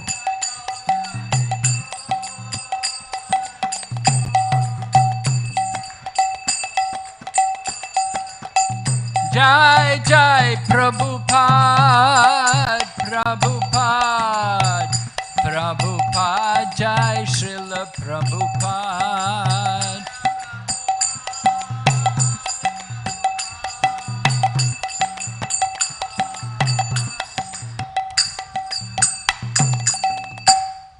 Gaur Premanande. Om Namo Bhagavate Vasudevaya. Om Namo Bhagavate Vasudevaya.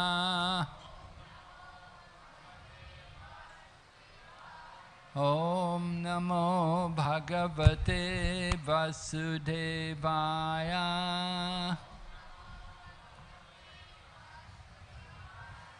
Om Jnanatimirandasya Jnananjana Shalakaya Chakshurunmilitan Yena Tasmai Shri Gurave Namaha. Nama Om Vishnu Padaya Krishna Prishtaya Bhutale Srimati Bhaktivedanta Swaminiti Namine. Namaste Saraswati Deve Gauravani Pracharine Nirvishesha Shunyavadi Paschatya Deshatarine Vanchakalpatarubhyascha Kripa Sindhu Bhayevacha Patitanam Pavanebhyo Vaishnavibhyo Namo Namah. Jai Shri Krishna Chaitanya Prabhu Nityananda Shri Advaita Gadadhar Srivasadi Gaur Bhaktavinda. Hare Krishna, Krishna Krishna, Hare Hare, Hare Rama, Rama Rama, Hare Hare. So we've been recounting some of the incidents from the first canto of the Srimad Bhagavatam. Srimad Bhagavatam প্রথম স্কন্ধ থেকে আমরা কিছু ঘটনা আলোচনা করছিলাম। We heard how Sutta Goswami was elected to be the speaker to the sages in the Naimisharanya forest. আমরা শুনেছিলাম কিভাবে সুত গোস্বামী কে বেছে নেওয়া হয়েছিল নৈমিষারণ্যে ভাগবতম প্রবচনের জন্য। And the sages had put a number of questions to Sutta Goswami. এবং নৈমিষারণ্যের ঋষিরা অনেক কয়েকটি প্রশ্ন সুত গোস্বামীকে করেছিলেন। One of the questions which they asked was that so long as Lord Krishna was present on the planet, we knew him to be the personification of all religious principles. But now that he has departed from the world, now where are the religious principles to be found? তো তার মধ্যে একটা প্রশ্ন ছিল যে যখন ভগবান শ্রীকৃষ্ণ এই ধরাধামে অবস্থিত ছিলেন তখন তিনি ছিলেন সমস্ত ধর্মতত্ত্বের প্রতীক, কিন্তু এখন যখন কৃষ্ণ এই ধরাধাম পরিত্যাগ করে চলে গেছেন তাহলে সেই ধর্মের তত্ত্বের প্রতীক কি? So this question was answered by Sutta Goswami, very important for us to be aware of how he answered this. He said that, he said, Krishne swadamo pagate dharma gyan adibiswaha kalo nishtam drisham esha puranarto drino dritaha. তো সুত গোস্বামী এই প্রশ্নের উত্তরে একটি বিশেষ শ্লোক বলেছিলেন, আর এটা আমাদের জন্য খুবই গুরুত্বপূর্ণ। So this Srimad Bhagavatam is as brilliant as the sun, and it has arisen just after the departure of Lord Krishna from his own abode. তো শ্রীমদ্ ভাগবতম হচ্ছে সূর্যের মতোই উজ্জ্বল, আর এটা ভগবানের আলোয় থেকে এসেছে। Persons who have lost their vision due to the dense darkness of the age of Kali can get light from this Purana. কলিযুগের এই অন্ধকারে আমরা এই শ্রীমদ্ ভাগবতমের আলোর মাধ্যমে দর্শন পেতে পারি। So we can understand the Srimad Bhagavatam is the literary incarnation of Lord Krishna. তো শ্রীমদ্ ভাগবতম হচ্ছে ভগবানের সাহিত্য রূপ। Simply by reading Srimad Bhagavatam, we can directly associate with Lord Krishna. Shrimad Bhagavatam অধ্যয়নের মাধ্যমে আমরা ভগবান শ্রীকৃষ্ণের সঙ্গ পেতে পারি। And Srila Prabhupada told us that if we regularly read Srimad Bhagavatam, one day we will see Lord Krishna from the pages of the Srimad Bhagavatam. আর শিলা প্রভুপাদ বলেছেন যে আমরা প্রতিদিন যদি শ্রীমদ্ ভাগবতম অধ্যয়ন করি তাহলে আমরা শ্রীমদ্ ভাগবতমের প্রতি পাতায় ভগবান শ্রীকৃষ্ণের দর্শন পাবো। So Sutta Goswami dealt with the questions of the sages, and he explained how the Srimad Bhagavatam came to be spoken.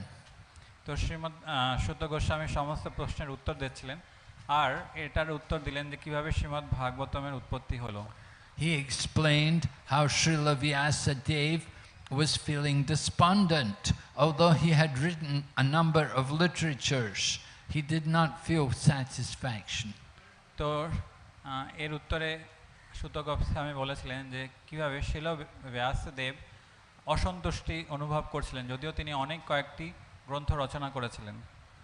He had written Mahabharata, which is a very, very big book, many slokas.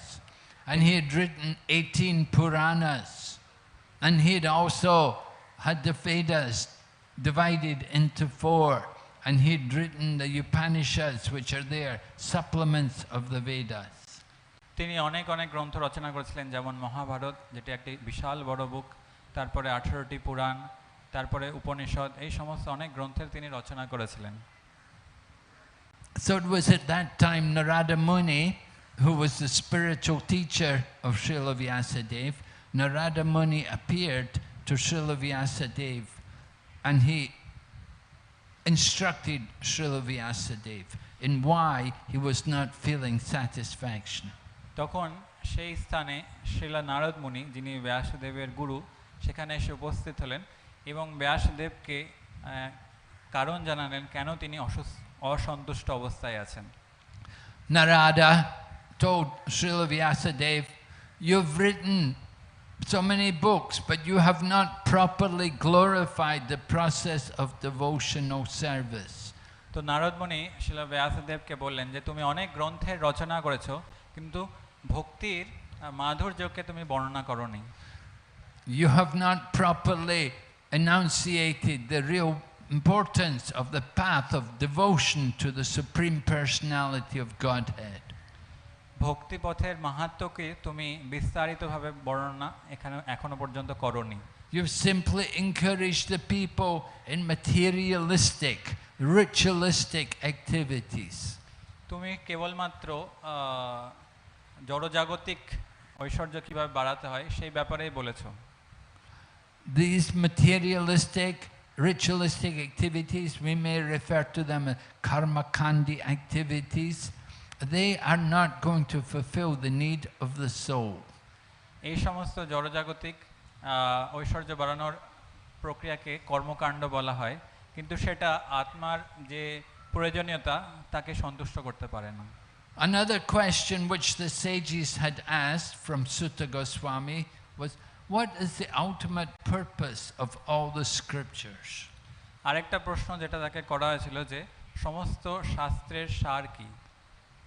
And Sutta Goswami replied, "Savai pum samparo dharmo yato bhaktir adhoksaje ahaitaki apratiyata yayatma suprasidati."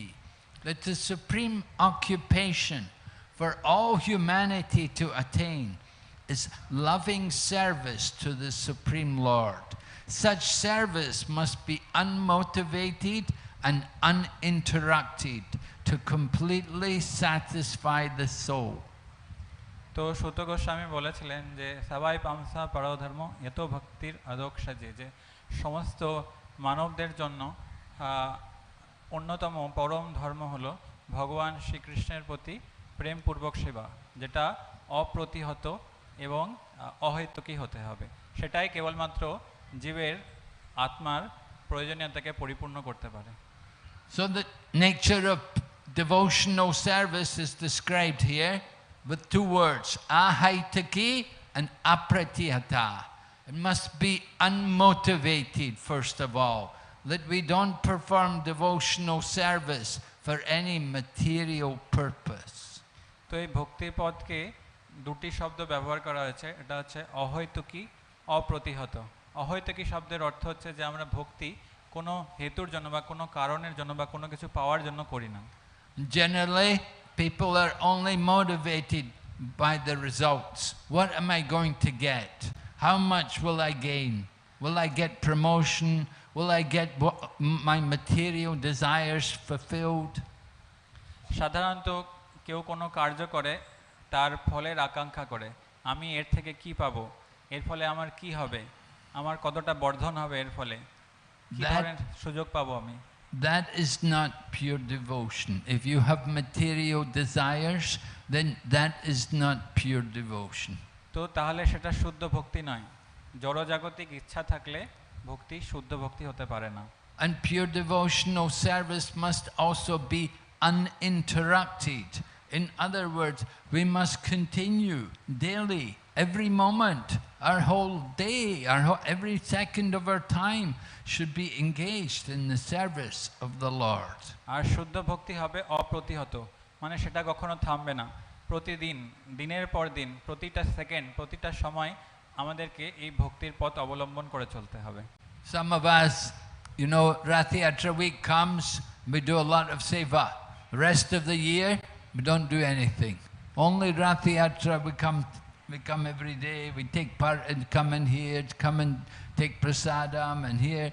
Rest of the year, oh no, I'm at home.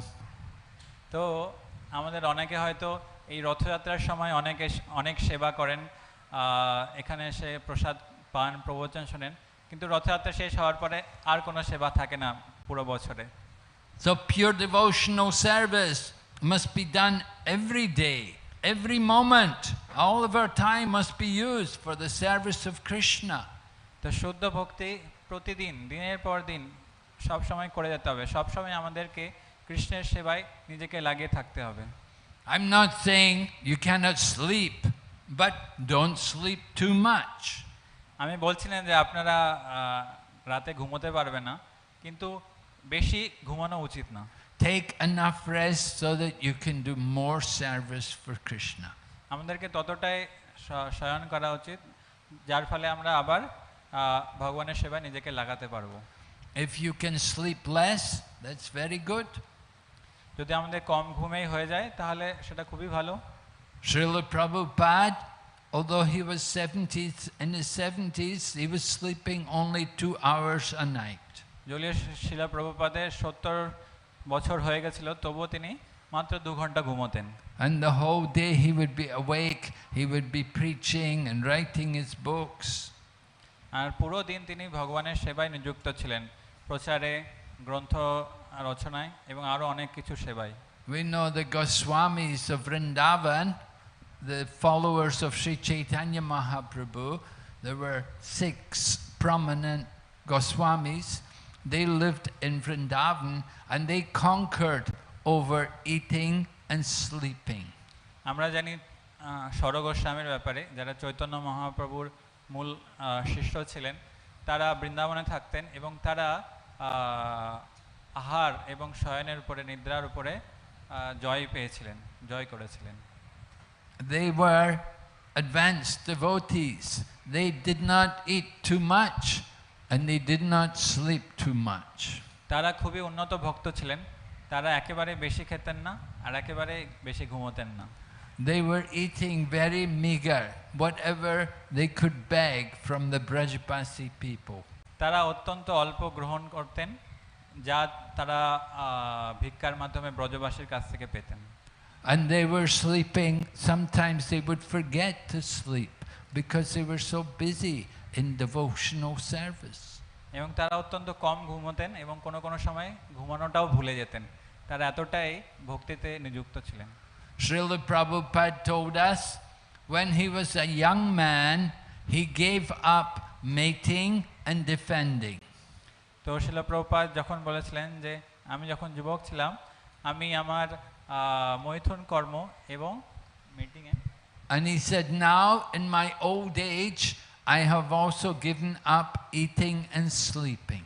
আর আমি এই বৃদ্ধ বয়সে ঘুম আর আহার গ্রহণও পরিত্যাগ করেছি।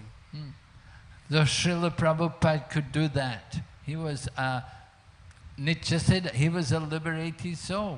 So he did not fall under the influence of the material energy. তো শিলা প্রভুপাদ একজন মুক্ত পুরুষ ছিলেন, 3 গুণের প্রভাব তার উপরে ছিল না। So similarly, we're hearing about Maharaj Parikshit, that we told how he was cursed to die in 7 days. সেরকম আমরা মহারাজ পরীক্ষিতের ব্যাপারে শুনছি, যিনি যাকে অভিশাপ দেওয়া হয়েছিল যে 7 দিন পরে তার মৃত্যু হবে। And because he knew his death is coming, he did not eat anymore and he did not sleep anymore. আর যেহেতু তিনি জানতেন যে কেবলমাত্র 7 দিনের মধ্যে তার মৃত্যু হবে, তাই তিনি আহার গ্রহণ এবং শয়ন দুটোই পরিত্যাগ করেছিলেন। He considered every moment of time to be so valuable that he did not want to waste a second of his time. তিনি জানতেন যে তার প্রতিটা মুহূর্ত এত মূল্যবান যে তিনি এক মুহূর্ত, 1 সেকেন্ড সময়ও নষ্ট করেননি। So he gave up eating and sleeping, and he used every moment to hear Srimad Bhagavatam. তো তিনি আহার আর নিদ্রা পরিত্যাগ করে প্রতি মুহূর্তে শ্রীমদ্ ভাগবতম শ্রবণ করছিলেন। Just think, every day, how many hours we're sleeping? Maybe 6 hours, maybe even 8 hours. So, in a year, just think how much time we spend in sleep. এখন আমরা প্রতিদিন হয়তো 6 ঘন্টা বা হয়তো তারও বেশি 8 ঘন্টা হয়তো ঘুমোই, তাহলে সেরকমভাবে দেখলে আমরা বছরে কতটা সময় ঘুমানোর জন্য দিয়ে দিই। And then how much time we spend in eating.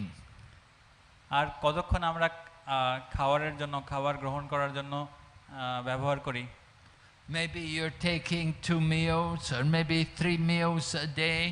So we take time. Somebody takes time, ladies probably take time to cook and to prepare the food, and the men come and they will sit and they will eat the food. In this way we pass a lot of time.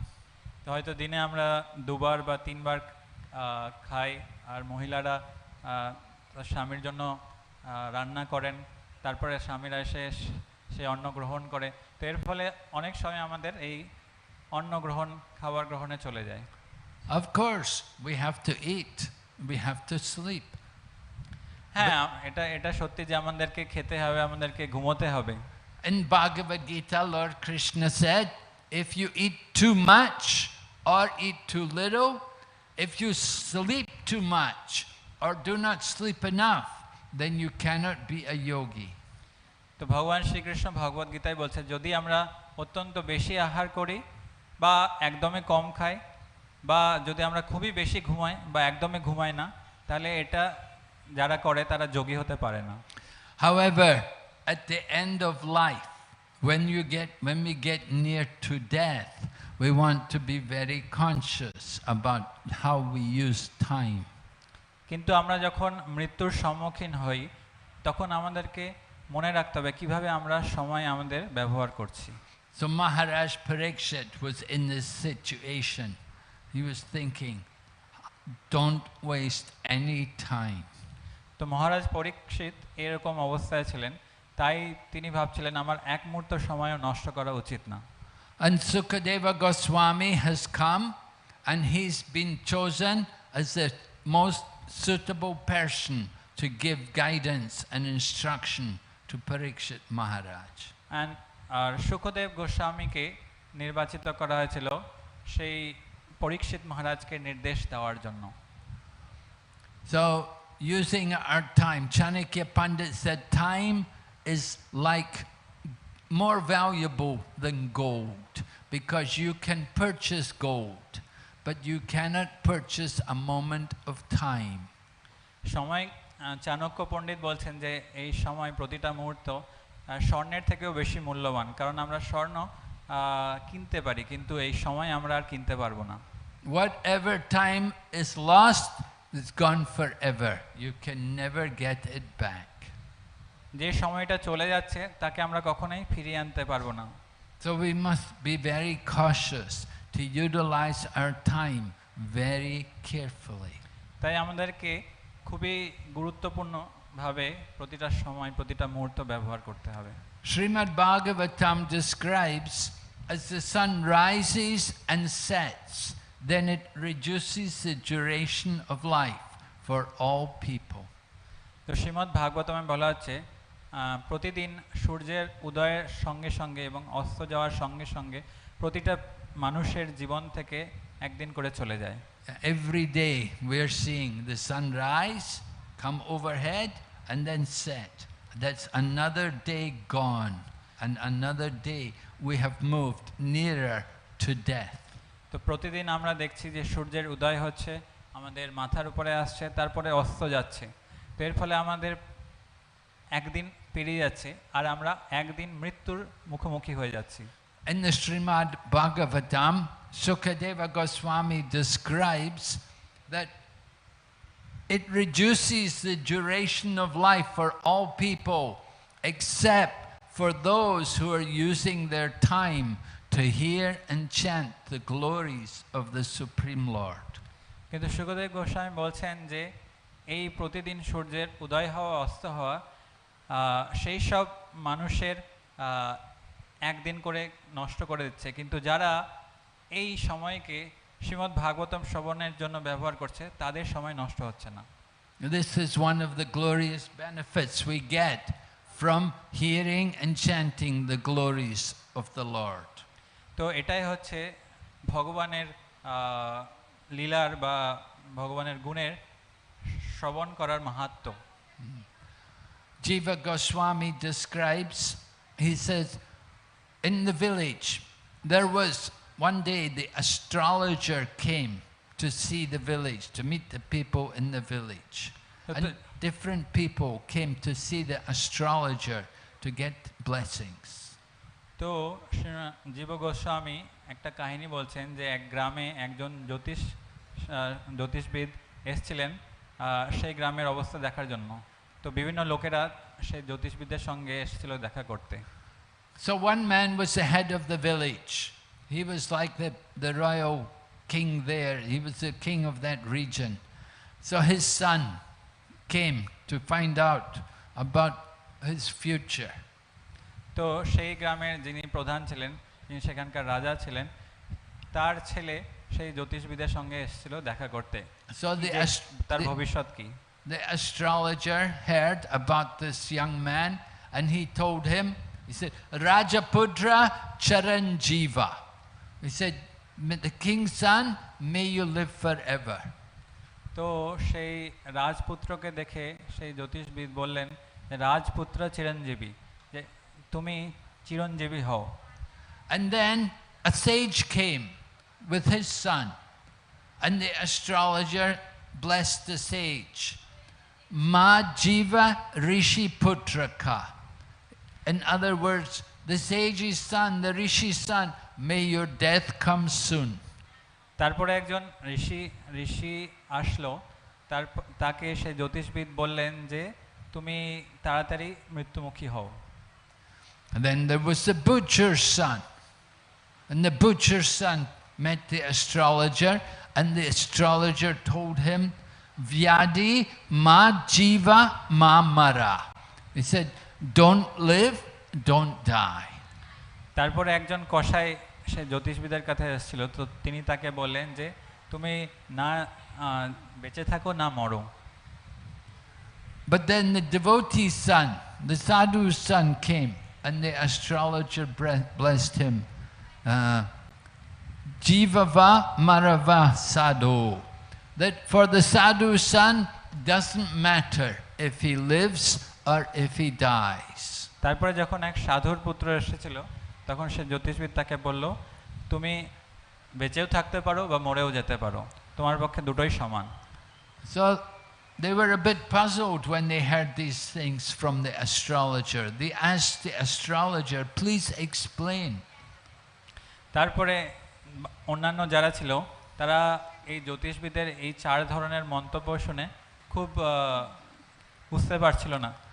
So the astrologer told them, the king's son, I blessed him, don't die, live forever, because he's the son of the king. He does whatever he likes. He does all nonsense. It's because his father is the king. Nobody can tell him he's doing wrong. Nobody can correct him. He does so many bad things. So when he dies, he will suffer a lot. So I blessed him. Don't die. Better you live forever. তো যখন রাজপুত্র এসেছিল, আমি বলেছিলাম যে তুমি চিরঞ্জীবী হও, কারণ রাজপুত্র হচ্ছে রাজার পুত্র, তার অনেক ধন সম্পদ, আর সে যা ইচ্ছা তাই করতে পারে। আর যেহেতু সে রাজার পুত্র, তাই তাকে কেউ কিছু বলার নাই। আর যেহেতু তার কাছে অনেক ধন সম্পদ আছে, সে অনেক ধরনের পাপ কার্য করে, আর সেই পাপ কার্যের ফলে তাকে অনেক দুঃখ কষ্ট ভোগ করতে হবে। তাই আমি ওকে বলেছিলাম যে তুমি চিরঞ্জীবী হও, না হলে তোমাকে অনেক দুঃখ কষ্ট ভোগ করতে হবে। And then the rishi's son, Rajaputra Charanjiva Ma Jiva Rishi Putraka. May the rishi's son die soon, because he's living with his father and they live in the forest and they live very austere life. They only eat some wild vegetables, some wild leaves which grow there in the forest. Sometimes they may get some wild potatoes, something like that. They don't have any opulence at all. They're living and they just simply drink the water from the stream. And in this way, they're doing great austerity. So the astrologer blessed him, "May your death come soon, because when you die, you will enjoy the results of all these austerities. You'll have a very good birth in the future." আর মুনিপুত্রকে জ্যোতিষবিদ বলেছেন যে তুমি তাড়াতাড়ি তোমার মৃত্যু আসে। এটা বলা হয়েছিল কারণ মুনিপুত্র খুবই তপস্যা করত, বনে যা অল্প কিছু পেত, ফলমূল শাক, সেটাই গ্রহণ করত আর অনেক ধরনের তপস্যা করত। তাই তার তাড়াতাড়ি মৃত্যু হলে সে এই সমস্ত তপস্যার ফল ভোগ করতে পারবে। তাই আমি তাকে আশীর্বাদ দিয়েছিলাম যে তুমি তাড়াতাড়ি মারা যাও। But the Vyadi means the butcher or the animal killer. So his son was blessed, "Don't live, don't die," because he's living in hell, and when he dies, he will go to hell. কিন্তু কসায়ের পুত্রকে আমি বলেছিলাম যে তুমি বেঁচেও থাকো না, তুমি মরো না, কারণ যেহেতু সে পশু পাখিদের হত্যা করছে তাই তার এই জীবনটাও নরকের মতো, আর মৃত্যুর পরেও তাকে নরকগামী হতে হবে। তাই আমি বলেছিলাম তুমি বেঁচেও থাকো না, মরেও যাও না। And Jivava Maravya Sadhu. For the sadhu and his son, does not matter if they live or if they die. Because every day they're chanting Hare Krishna, they eat prasadam, they see the deities. Every day they're engaged in devotional service. So, if they die, they will continue. Next life they'll go on in devotional service.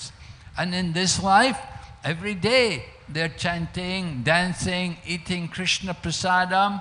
Every day is blissful. তো সাধু পুত্রকে আমি বলেছিলাম তুমি বেঁচেও থাকো বা মরে যাও, তাতে কিছু যায় আসে না, কারণ সাধুর পুত্র সে প্রতিদিন হরে কৃষ্ণ মহামন্ত্র জপ করছে, তিনি ভক্তিতে নিয়োজিত আছে, তাই সে সর্বাধিক আনন্দ আস্বাদন করছে। আর মৃত্যুর পরেও সে ভগবানের ধামে ফিরে যাবে আর সেখানে গিয়ে ভগবত ভক্তি করবে। তাই তার পক্ষে বেঁচে থাকা বা মরে যাওয়া কোনো পার্থক্য নেই। So in this way, Jiva Goswami is describing to us the superiority, the superior position of the devotees of Krishna, how they are the most fortunate people. তাই জীব গোস্বামী এই ভক্তদের গুরুত্বের উপর আলোচনা করছেন যে কীভাবে ভক্তরা সবার উপরে, কীভাবে তারা অন্যদের থেকে এগিয়ে আছেন। We are all the most fortunate people because we are having this opportunity to chant and to hear about Krishna and to eat prasadam. এবং আমরা কতটা ভাগ্যবান যে আমরা ভগবানের নাম জপ করার সুযোগ পাচ্ছি, ভগবানের কথা শ্রবণ করার সুযোগ পাচ্ছি। Maharaj Parikshit wants to understand what is his duty for one who is about to die. পরীক্ষিত মহারাজ প্রশ্ন করছেন যে কোনো মৃত্যুমুখী ব্যক্তির কি কর্তব্য? And the answer was given, whether you're about to die or not about to die, the duty is the same for all people at all time. কেউ মৃত্যুর সম্মুখীন বা মৃত্যু এখনো দূরে আছে, তাদের দুজনের পক্ষেই একই কর্তব্য। The duty is that we should hear, chant and remember the Supreme Personality of Godhead. আর সেই কর্তব্যটা হলো ভগবানের কথার শ্রবণ, সেই কথার কীর্তন এবং ভগবানকে স্মরণ করা। We have to hear with rapt attention, very carefully, hear with great attention. In other words, grasp fully this message of Krishna consciousness. তা আমাদেরকে শ্রবণ করতে হবে। কিভাবে শ্রবণ করতে হবে? অত্যন্ত মনোযোগ সহকারে। আর শ্রবণের সময় যে তত্ত্ব আলোচনা করা হচ্ছে সেটাকে হৃদয়ঙ্গম করার চেষ্টা করতে হবে। The hearing was stressed by Lord Chaitanya Mahaprabhu.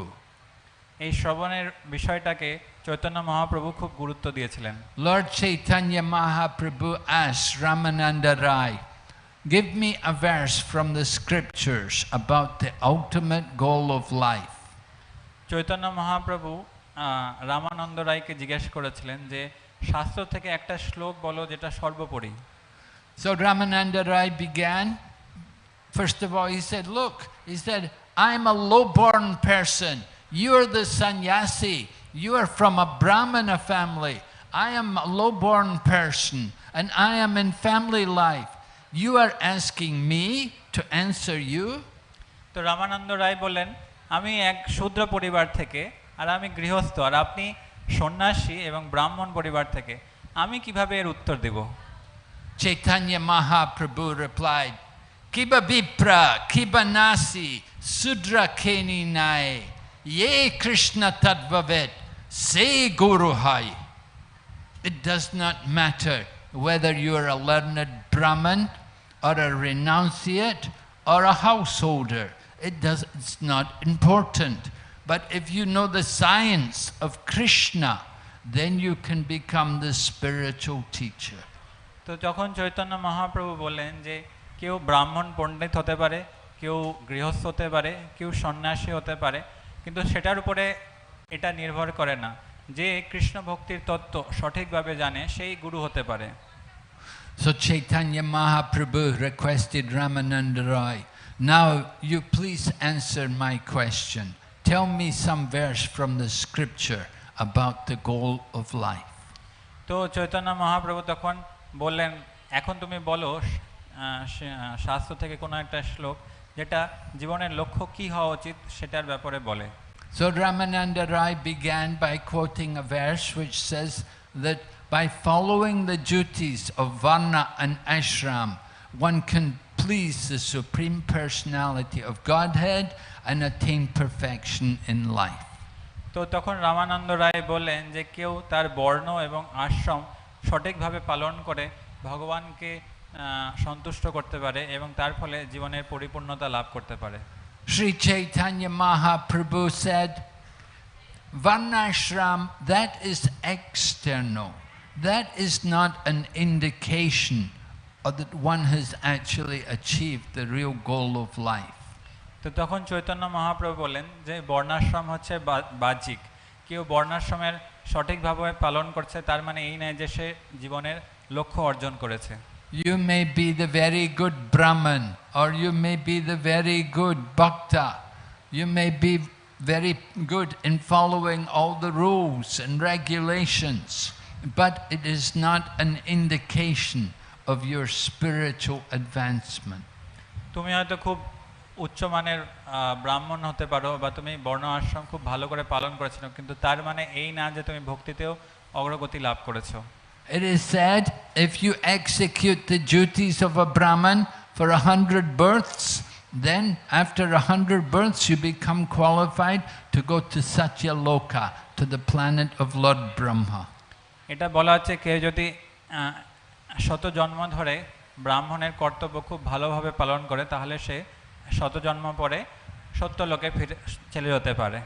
You can see it takes a long time to make advancement by practicing Varnashram Dharma.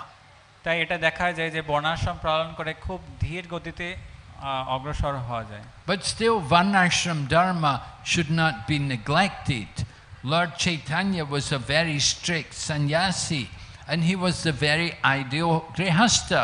When he was in grihastha life, he was very ideal in his behavior. কিন্তু বর্ণাশ্রম ধর্ম কখনোই পরিত্যাগ করা উচিত না। আমরা দেখি চৈতন্য মহাপ্রভুকে, তিনি সন্ন্যাস ধর্ম কতটা কঠোরভাবে পালন করেছেন এবং গৃহস্থ আশ্রমে যখন তিনি ছিলেন তিনি সেটা সুন্দরভাবে পালন করেছিলেন। But we should understand, for the perfection in life you have to do something more. কিন্তু আমাদেরকে বুঝতে হবে যে জীবনে লক্ষ্য সর্বোচ্চ লক্ষ্য অর্জন করার জন্য আমাদেরকে আরো কিছু করতে হবে। So then Ramananda Rai said a verse from Bhagavad Gita, all the yagnartam, all that you do, all that you eat, all that you offer and give away, whatever austerities you perform, you should do them as an offering unto me.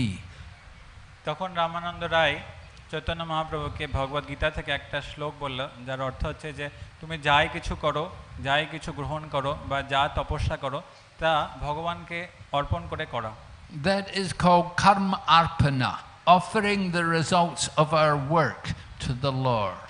সেটাকে বলা হচ্ছে কাম অর্পণম, যা কিছু আমরা আমাদের কর্ম থেকে ফল পাই সেটা ভগবানকে অর্পণ করা।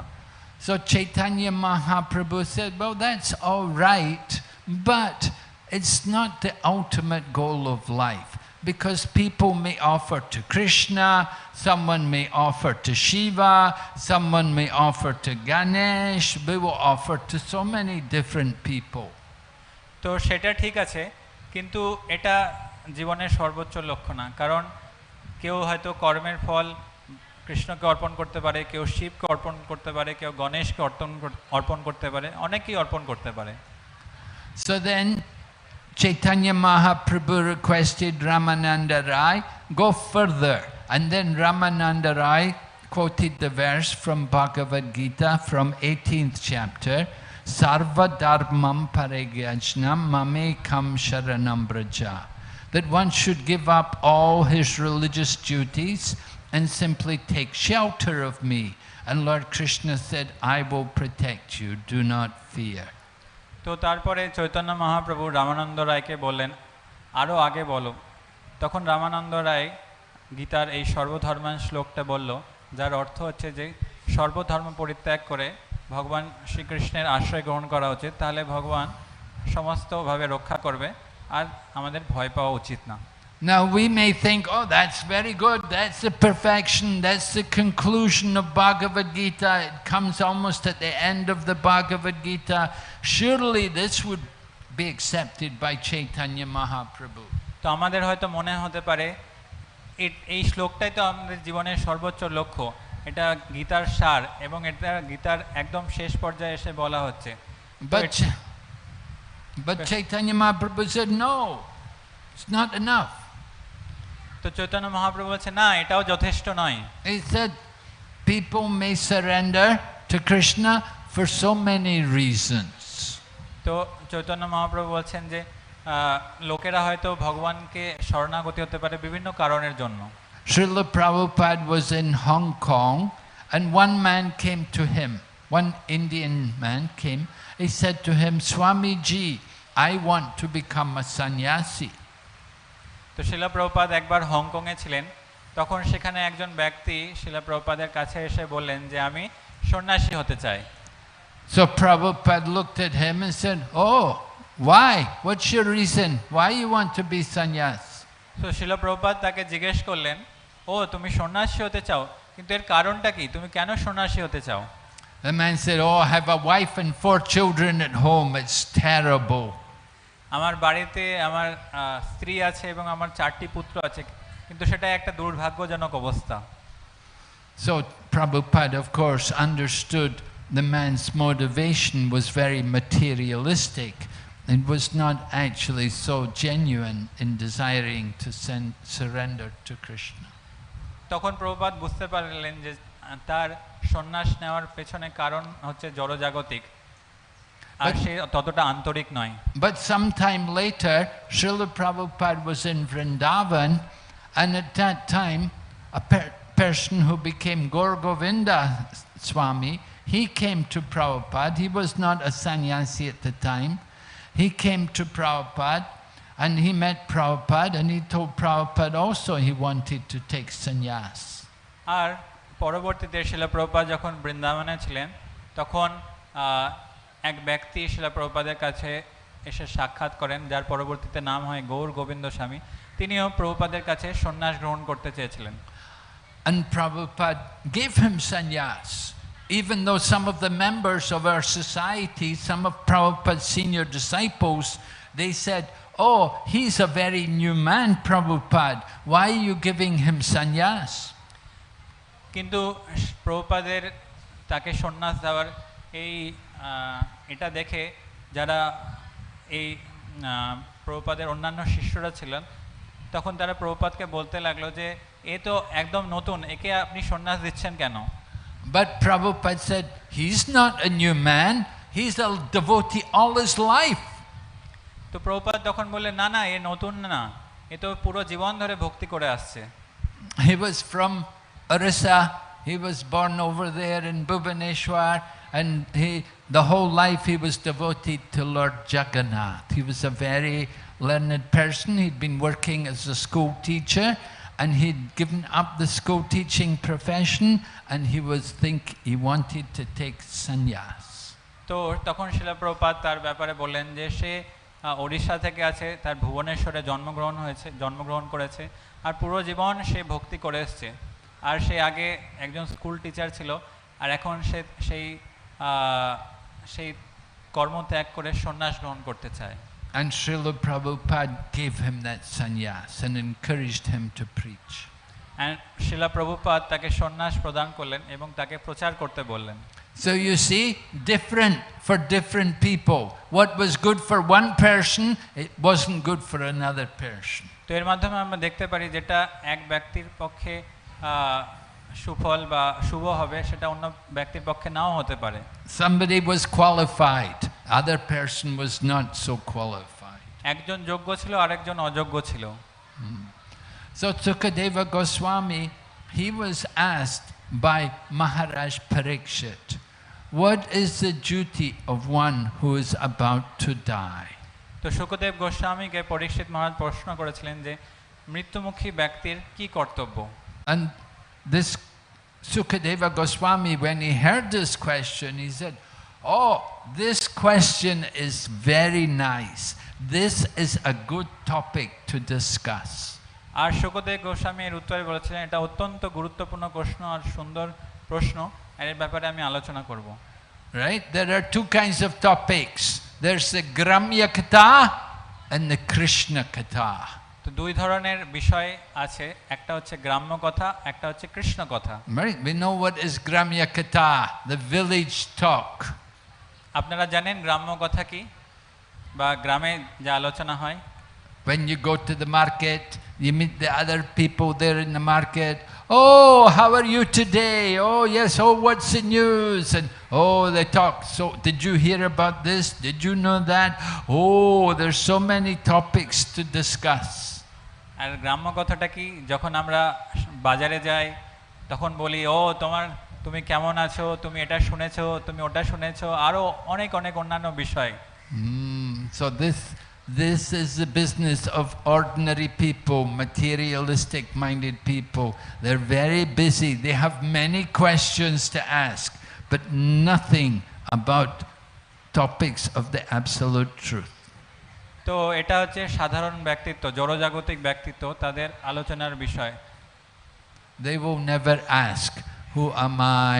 Why am I here? Why am I suffering? তারা পরম সত্যের ব্যাপারে কখনোই আলোচনা করে না। তাদের সমস্ত প্রশ্ন জড়জাগতিক। তারা কখনোই জিজ্ঞেস করে না আমি কে বা ভগবান কে। They will talk about other people. Oh, did you know so and so? Oh, they got a new house. Oh, they got the new car. Oh, they got the new child. Oh, did you know this? Did you know that?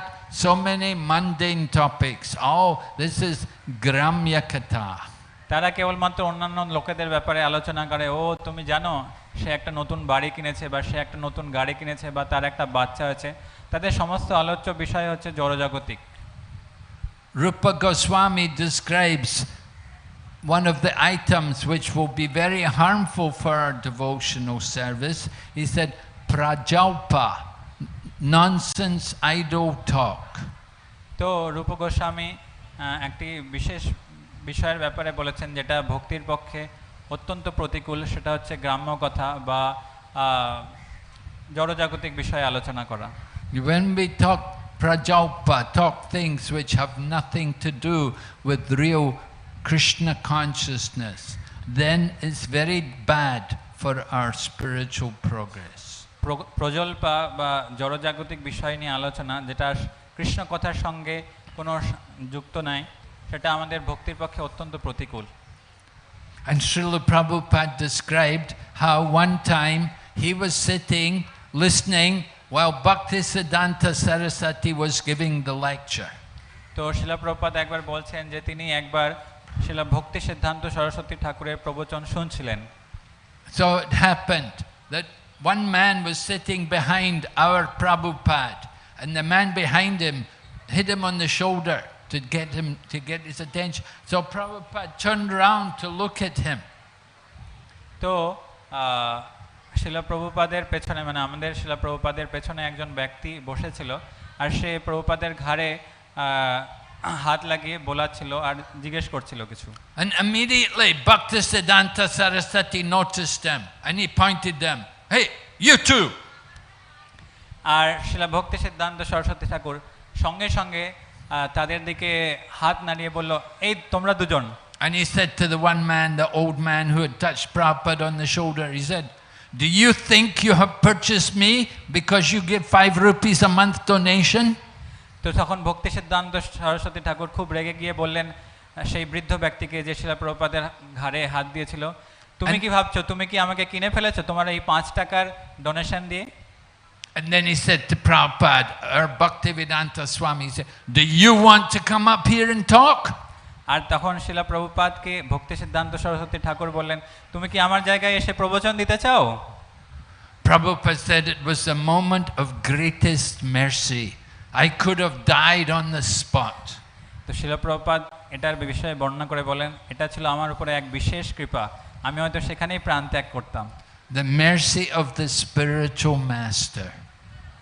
গুরুর কৃপা।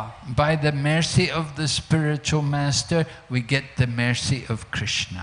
গুরুর কৃপার ফলে আমরা কৃষ্ণের কৃপা প্রাপ্ত হতে পারি। So sometimes the mercy of the spiritual master comes to us in these harsh ways. It seems like a thunderbolt. তো কোনো কোনো সময় গুরুর কৃপা আসে যেটা একদম বজ্রপাতের মতো মনে হয়। That the spiritual master, sometimes he'll be hard as a thunderbolt and other times soft as a rose. তো গুরুদেব কখনো কখনো বজ্রপাতের মতো কঠোর হতে পারেন বা কখনো কখনো গোলাপের মতো সরল হতে পারেন। It is all mercy, but it is coming in different ways. এগুলি সবই তার কৃপা কিন্তু বিভিন্ন রূপে আসছে। So Sukadeva Goswami is speaking to Maharaj Parikshit, and he wants to remind Maharaj Parikshit about the goal, about his real business in coming to him for instruction. তো সুখদেব গোস্বামী পরীক্ষিত মহারাজকে এই সমস্ত শোনাচ্ছেন আর তিনি নির্দেশ দিচ্ছেন যে জীবনের সর্বোচ্চ লক্ষ্য কি হওয়া উচিত। Maharaj Parikshit was already a great soul. He was already very advanced and elevated. His whole life was like that, devotion to the Lord. But he wanted to prepare even more before the end of life.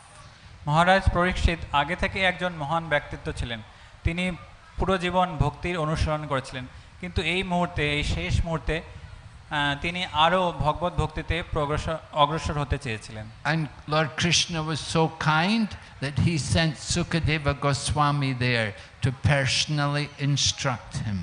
আর ভগবান কৃষ্ণ এতই দয়াবান যে তিনি সুখদেব গোস্বামীকে তাকে নির্দেশ দেওয়ার জন্য পাঠিয়েছিলেন। And Sukadeva Goswami is telling Maharaj Parikshit, people are very busy in questions and answers, but your question is glorious because it's in relation to Krishna. তো সুখদেব গোস্বামী পরীক্ষিত মহারাজকে বলছেন যে জড়জাগতিক লোকেরা কত ধরনেরই প্রশ্ন উত্তর করেন, কিন্তু তোমার প্রশ্ন খুবই মূল্যবান কারণ তোমার এটা কৃষ্ণের কথার আলোচনা করে। Sukadeva Goswami distinguishes two types of householders. There are the grihastas and the grihamedis. তো সুখদেব গোস্বামী দু ধরনের গৃহস্থ ব্যক্তিত্বের কথা বলেছেন, একজন হচ্ছেন গৃহস্থ আর একজন হচ্ছেন গৃহমেধি। Right? The grihasta is a spiritual ashram. Husband and wife live together for spiritual advancement.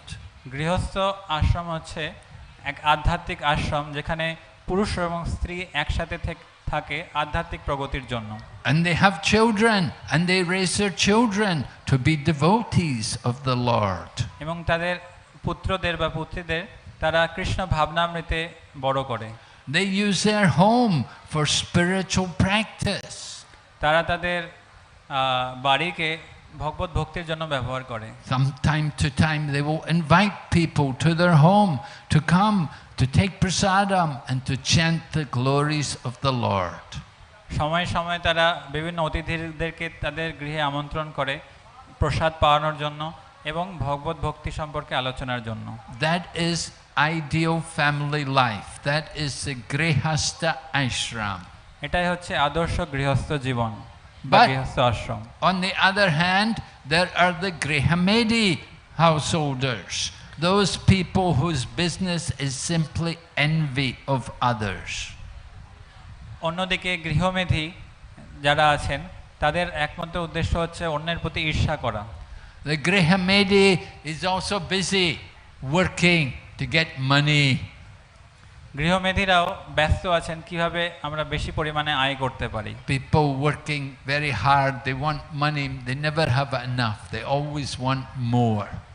তারা খুব পরিশ্রম করে অনেক বেশি উপার্জন করার জন্য, আর তারা যতই উপার্জন করে সেটাতে কখনোই সন্তুষ্ট হয় না। For some people, one job is not enough.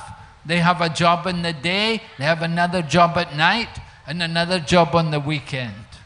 তাদের জন্য একটা চাকরি যথেষ্ট নয়, তাদের জন্য দিনের বেলা একটা চাকরি, রাতের বেলা একটা চাকরি, আবার সপ্তাহের শেষে আরেকটা চাকরি। Why they working?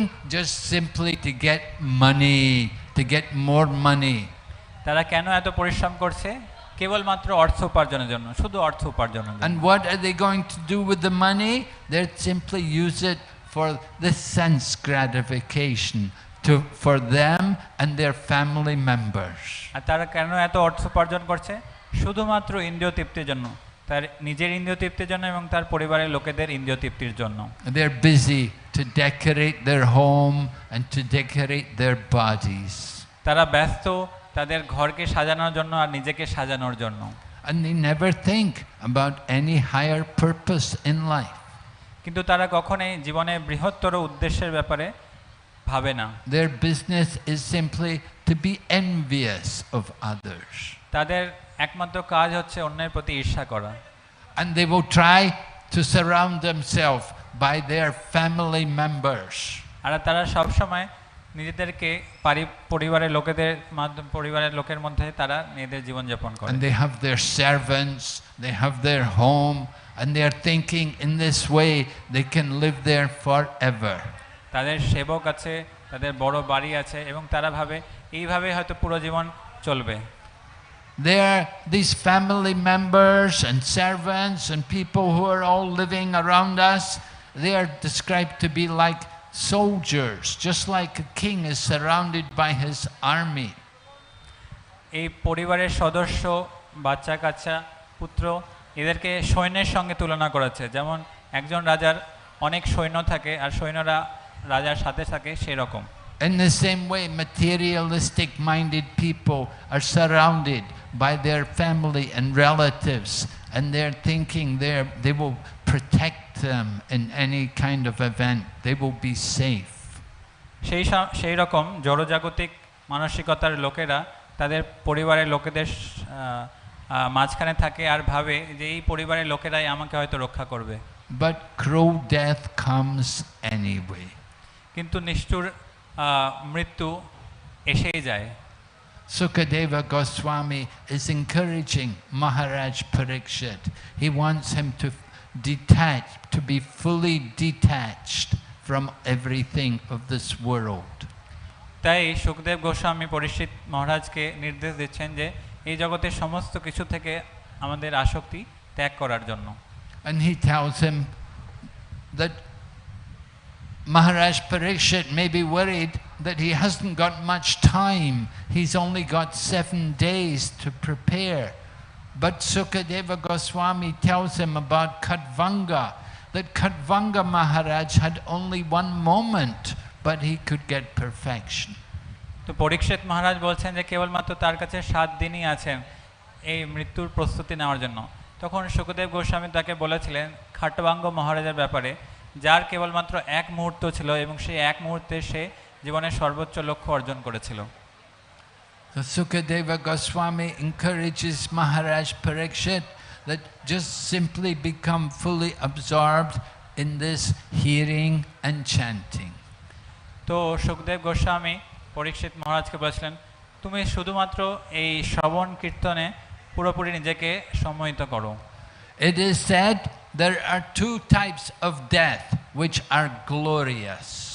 এটা বলা হচ্ছে যে দুই প্রকারের মৃত্যু খুবই মূল্যবান বা খুবই যেটাকে সম্মান প্রদান করা হয়। One death which is glorious is if a person dies in full trance, absorbed in samadhi. এক ধরনের মৃত্যু যেটা সম্মানজনক সেটা হচ্ছে যারা সমাধি প্রাপ্ত হয়ে মৃত্যুবরণ করে। And the second way which is glorious is to die on a battlefield, just like the Kshatriyas, kings fighting. আরেকটা মৃত্যু যেটা সম্মানজনক সেটা হচ্ছে যেমন যোদ্ধারা যুদ্ধক্ষেত্রে মৃত্যুবরণ করেন। So Srila Prabhupada liked that idea. He was saying, yes, I want that benediction. I want to die on the battlefield. তো শ্রীল প্রভুপাদ এই ব্যাপারে বলেছিলেন যে আমিও যুদ্ধক্ষেত্রে মৃত্যুবরণ করতে চাই। For Srila Prabhupada, the battlefield was on the field of preaching Krishna consciousness everywhere. আর শ্রীল প্রভুপাদের জন্য যুদ্ধক্ষেত্র ছিল কৃষ্ণ ভাবনামৃত প্রচার। No, Prabhupada died on the battlefield preaching, and he was also in samadhi, fully entranced on Lord Krishna. তো শ্রীল প্রভুপাদ প্রচার করতে করতে মৃত্যুবরণ করেছিলেন এবং তিনিও কৃষ্ণের প্রতি পূর্ণ সমাধি প্রাপ্ত ছিলেন। Human life is very special, very fortunate. It's a blessing. It's a chance to do wonderful service for Lord Krishna. তো মনুষ্য জীবন অত্যন্ত গুরুত্বপূর্ণ, অত্যন্ত মূল্যবান, আর এরই মাধ্যমে আমরা ভগবান শ্রীকৃষ্ণের সেবা করতে পারি। The other forms of life, the other species of life, it's very difficult for them to do service for Krishna. অন্যান্য জনিতে ভগবান শ্রীকৃষ্ণের সেবা করা খুব কঠিন। But in the human form of life, it's very easy for us. কিন্তু মনুষ্য জন্মে ভগবানের সেবা করা অত্যন্ত খুব সহজ। We just have to take advantage, to utilize every moment, try to make the best of this human life. A little advancement made saves us from the greatest danger. তাই আমাদেরকে এই সুযোগের সদ্ব্যবহার করতে হবে, আর এটা যদি আমরা অত্যন্ত কিছু অল্প করি তার ফলে আমরা অনেক বড় ক্ষতি থেকে রক্ষা পাবো। Right? The danger is now we have the human life, next life we may not. Next life we may degrade into the lower species and become a tree or become a bird or become an animal. তো সবথেকে বড় ভয়টা কি, যে আমাদের এখন মনুষ্য জীবন আছে কিন্তু এর পরবর্তীতে হয়তো আমরা মনুষ্য জীবন নাও পেতে পারি, পশু শরীর, পাখি শরীর বা অন্যান্য নিম্ন জনির শরীরে আমরা পেতে পারি। But just by doing a little devotional service in this life, it will save us from that danger. It will give us the opportunity at least again to come back into the human form of life. কিন্তু কেউ যদি অল্প সময় ধরে যদি ভক্তির পন্থার পালন করে থাকে তাহলে অবশ্যই সে মনুষ্য জন্ম প্রাপ্ত হবে, যার ফলে সে ভক্তি পরবর্তীতে চালিয়ে যেতে পারবে। In Bhagavad Gita, Lord Krishna describes about the fate of the unsuccessful yogi. ভগবদ গীতায় ভগবান কৃষ্ণ যে সমস্ত যোগীর কথা বলছেন যারা এখনো পূর্ণরূপে তাদের লক্ষ্য অর্জন করতে পারেনি। We may be worried, you know, that I don't know if I can get perfection. I may not be able to get success in my practice. What will happen? তো আমরাও হয়তো ভাবতে পারি যে আমরা এই জন্মে হয়তো সর্বোচ্চ লক্ষ্যে নাও পৌঁছতে পারি, তাহলে আমাদের কি হবে? So Lord Krishna explains, if you have made a little advancement in this life, then next life you will go to the higher planets and you will enjoy great sense gratification. And when you have satisfied your senses there, then you will come back to this earth planet and you will take birth in a prestigious, wealthy family where again you will have the opportunity to cultivate devotional service.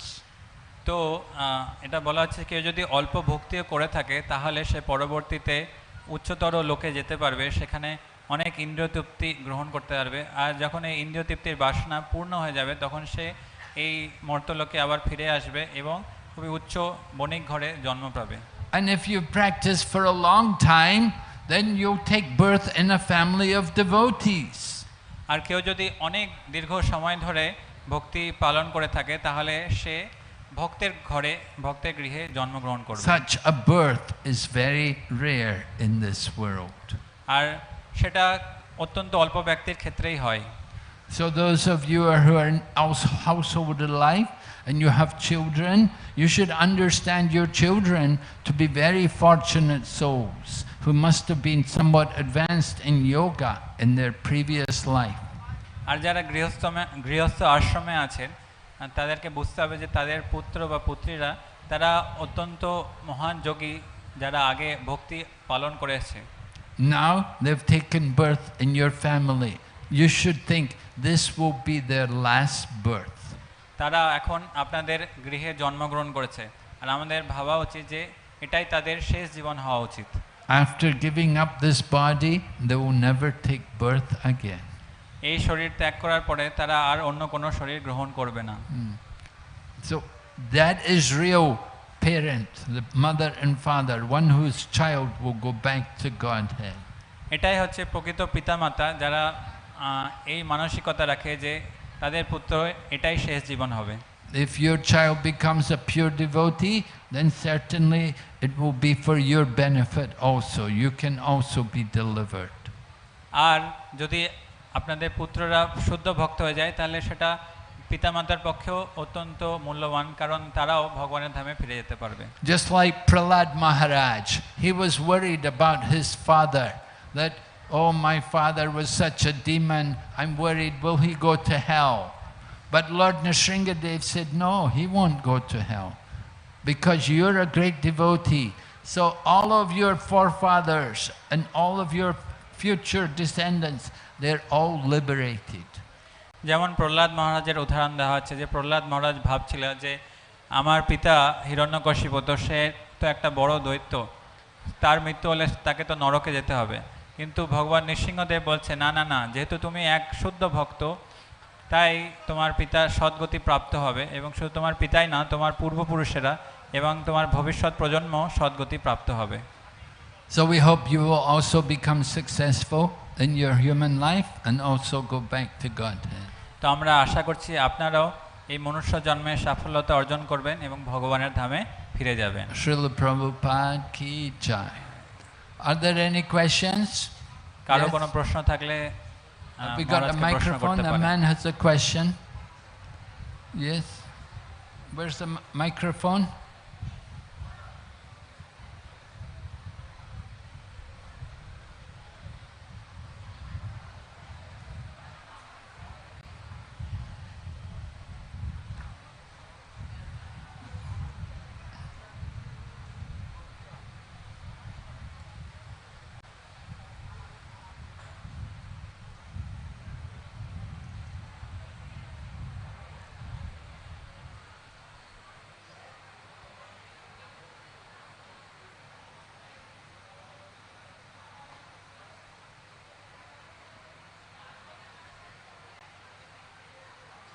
Hello,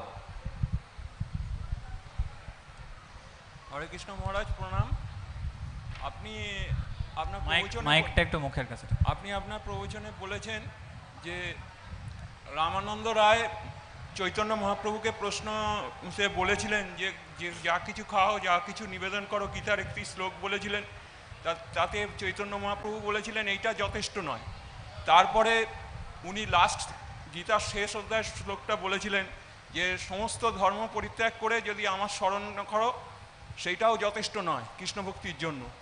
তারপর আপনি ভক্তি সিদ্ধান্ত ঠাকুরের ওনার গুরুদেব শ্রীল প্রভুপাদের গুরুদেবের কথা বললেন এবং তার প্রতি যে কর্ম সম্পাদন করা হয়েছে সেইটা বললেন। তাহলে কি কৃষ্ণ ভক্তি সম্পাদন করার জন্য কি আপনি কৃষ্ণ ভক্তি মানে গুরু কৃপাই শ্রেষ্ঠ এইটা বোঝাতে চেয়েছেন? কারণ এই জিনিসটা আমি বুঝতে পারিনি। So he is asking that. Hare Krishna. So he is asking that you told about Ramananda Rai telling Chaitanya Mahaprabhu Chaitanya Mahaprabhu telling Ramananda the thing Ramananda I told that all that you eat, all that you sacrifice, offer it to Lord. You told that is also external. Chaitanya Mahaprabhu told that is external. And then you told about Sarva Dharman Parityaja. That also Chaitanya Mahaprabhu told that that is external. And then you told about the story of Srila Prabhupada of Bhaktisiddhanta Saraswati Thakur. So is it that spiritual master mercy is everything, or if you can kindly explain this? Yes, I did not complete actually the instruction. The question was answered. Chaitanya Mahaprabhu had asked Ramananda Rai slokas about the goal of life. So after Sarva Dharmam Parigyajna, because he was explaining Swadharma Tyag, giving up our duty. But Lord Chaitanya said, no, not very good. He wanted to go further.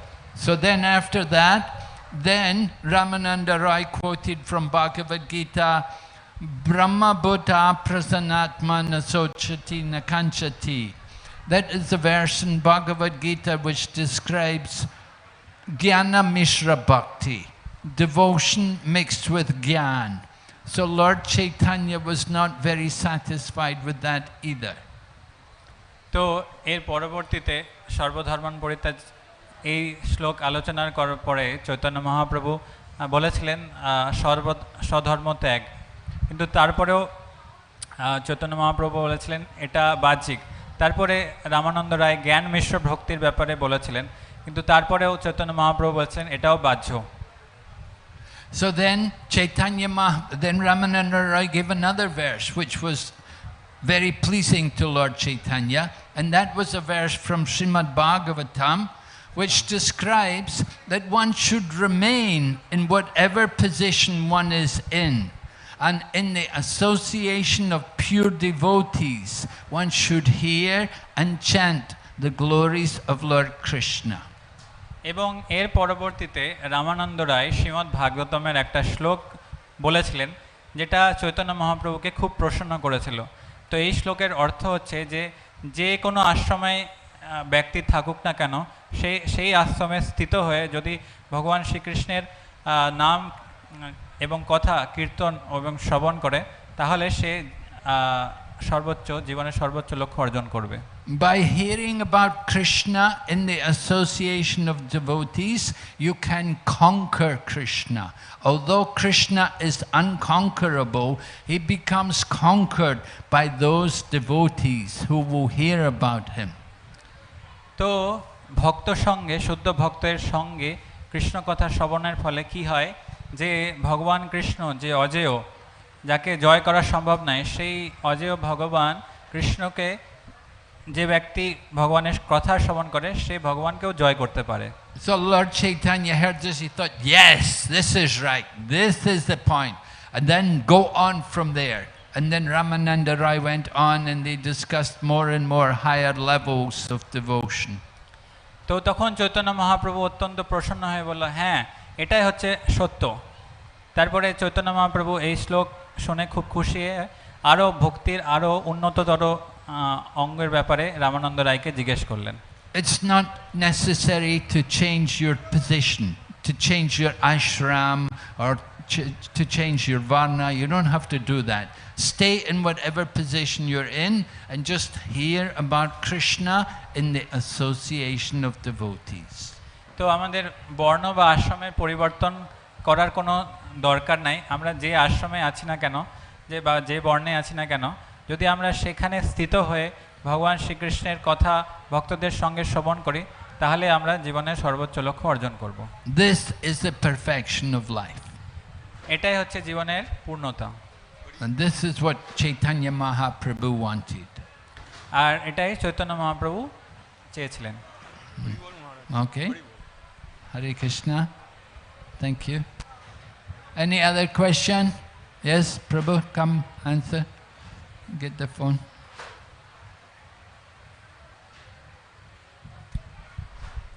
Hare Krishna Maharaj. Maharaj, we know that multiple generations of a pure devotee are also liberated. So in Bengal we meet many families who are descendants of associates of Chaitanya Mahaprabhu, but externally they are now like not following the Vaishnava etiquette, taking meat, and apparently like living like non-devotees. So when we meet such people, how should we treat them? Should we treat them like liberated souls, or try to preach them and bring back again on the path of Vaishnava etiquette like that? তো প্রভু প্রশ্ন করছেন যে কোনো শুদ্ধ ভক্তের ভবিষ্যৎ প্রজন্ম মুক্ত পুরুষ হয়। তো আমরা দেখি যে চৈতন্য মহাপ্রভুর মানে বংশে যারা আছে পরবর্তীতে, তারা এখন বৈষ্ণবীয় ধর্মে পালন করছে না বা আমিষ আহার করছে। তো আমাদেরকে তাদেরকে কিভাবে দেখা উচিত? তাদেরকে মুক্ত পুরুষ হিসাবে দেখা উচিত, বা তাদেরকে প্রচার করা উচিত, বা কিভাবে তাদের প্রতি আমাদের ব্যবহার হওয়া উচিত? So we should respect them. We should offer all respects to them. Chaitanya Mahaprabhu teaches us like that. Offer all respects to others and don't be anxious to be respected yourself. তো আমাদেরকে তাদের অবশ্যই শ্রদ্ধা করা উচিত, তাদেরকে সম্মান প্রদর্শন করা উচিত। যেমন চৈতন্য মহাপ্রভু আমাদেরকে শিখিয়েছেন যে অপরকে সম্মান প্রদর্শন করা উচিত, কিন্তু অন্যদের কাছ থেকে নিজের প্রতি সম্মান চাওয়া উচিত না। And don't try to teach to people unless they have accepted you as their teacher. আর কাউকে নির্দেশ দেওয়া উচিত না যতক্ষণ না পর্যন্ত তারা আমাদেরকে তাদের নির্দেশক হিসাবে বেছে নিয়েছে। Right? If they actually inquire from you, if they ask any question, then you can answer. যদি তারা তোমার কাছে প্রশ্ন করে তাহলে তুমি উত্তর দাও, না হলে দরকার নাই। But it's better not to try to push yourself as their teacher if they have not accepted you. কিন্তু আমাদেরকে জোর করে তাদের নির্দেশক হওয়া বা তাদের শিক্ষক হওয়ার দরকার নাই। So I have a student who is like descendant of Nityanand Prabhu. So should I internally respect him and teach as we teach other students, or like sometimes I am in dilemma whether will I offend him if I will scold him or try to discipline him like that? Because আমার একজন ছাত্র আছে যিনি নিত্যানন্দ প্রভুর বংশের লোক। তো তাকে আমি কিভাবে দেখব? তাকে কি আমি অন্যান্য ছাত্রের মতোই নির্দেশ দিব, বা কোনো সময় আমি মনে করি যে তাকে ওরকম নির্দেশ দিলে হয়তো আমার কিছু অপরাধ হতে পারে। Better to be humble, just to offer respects to them. Don't try to argue and defeat them. আমাদেরকে নম্র হওয়া উচিত, এমন নয় যে আমরা তাকে তর্ক করে পরাস্ত করব। In the Kali Yuga, people don't admit defeat so easily. কলিযুগে লোকেরা তাদের ভুল ঠিকভাবে ধরে না। And you're coming and you argue with them and challenge them. It won't create a good mood. কিন্তু তাদের সঙ্গে তর্ক করা বা তাদেরকে তর্কে পরাস্ত করা, সেটা তাদের পক্ষে ভালো হবে না। At the same time, you don't need to associate too closely. এবং তার সাথে সাথে আমাদের তাদের সঙ্গে অত্যন্ত ঘনিষ্ঠভাবে সঙ্গ করা উচিত না। But be respectful. আমাদের সম্মান প্রদর্শন করা উচিত। We want to make friends. It's easy to make enemies. We want to make friends. আমরা বন্ধু বানাতে চাই, কিন্তু শত্রু বানানো খুবই সহজ। So if you make enemies of people, it's not good. আমাদেরকে লোকেদেরকে নিয়ে শত্রু বানানো উচিত নয়। Understand? yes, ma'am. Thank you, ma'am. Hare Krishna. Okay, we'll stop here. Thank you very much. Srila Prabhupada ki jai. Jai. Gaur Bhakta Vrinda ki Joy. Hari Bol. পরম পূজ্য ভক্তি বিঘ্ন বিনাশক নৃসিংহ মহারাজ কি।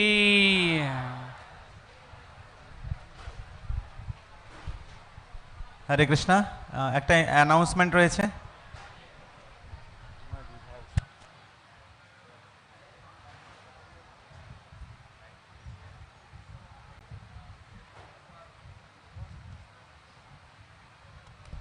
হরে কৃষ্ণা। তো একটা অ্যানাউন্সমেন্ট রয়েছে।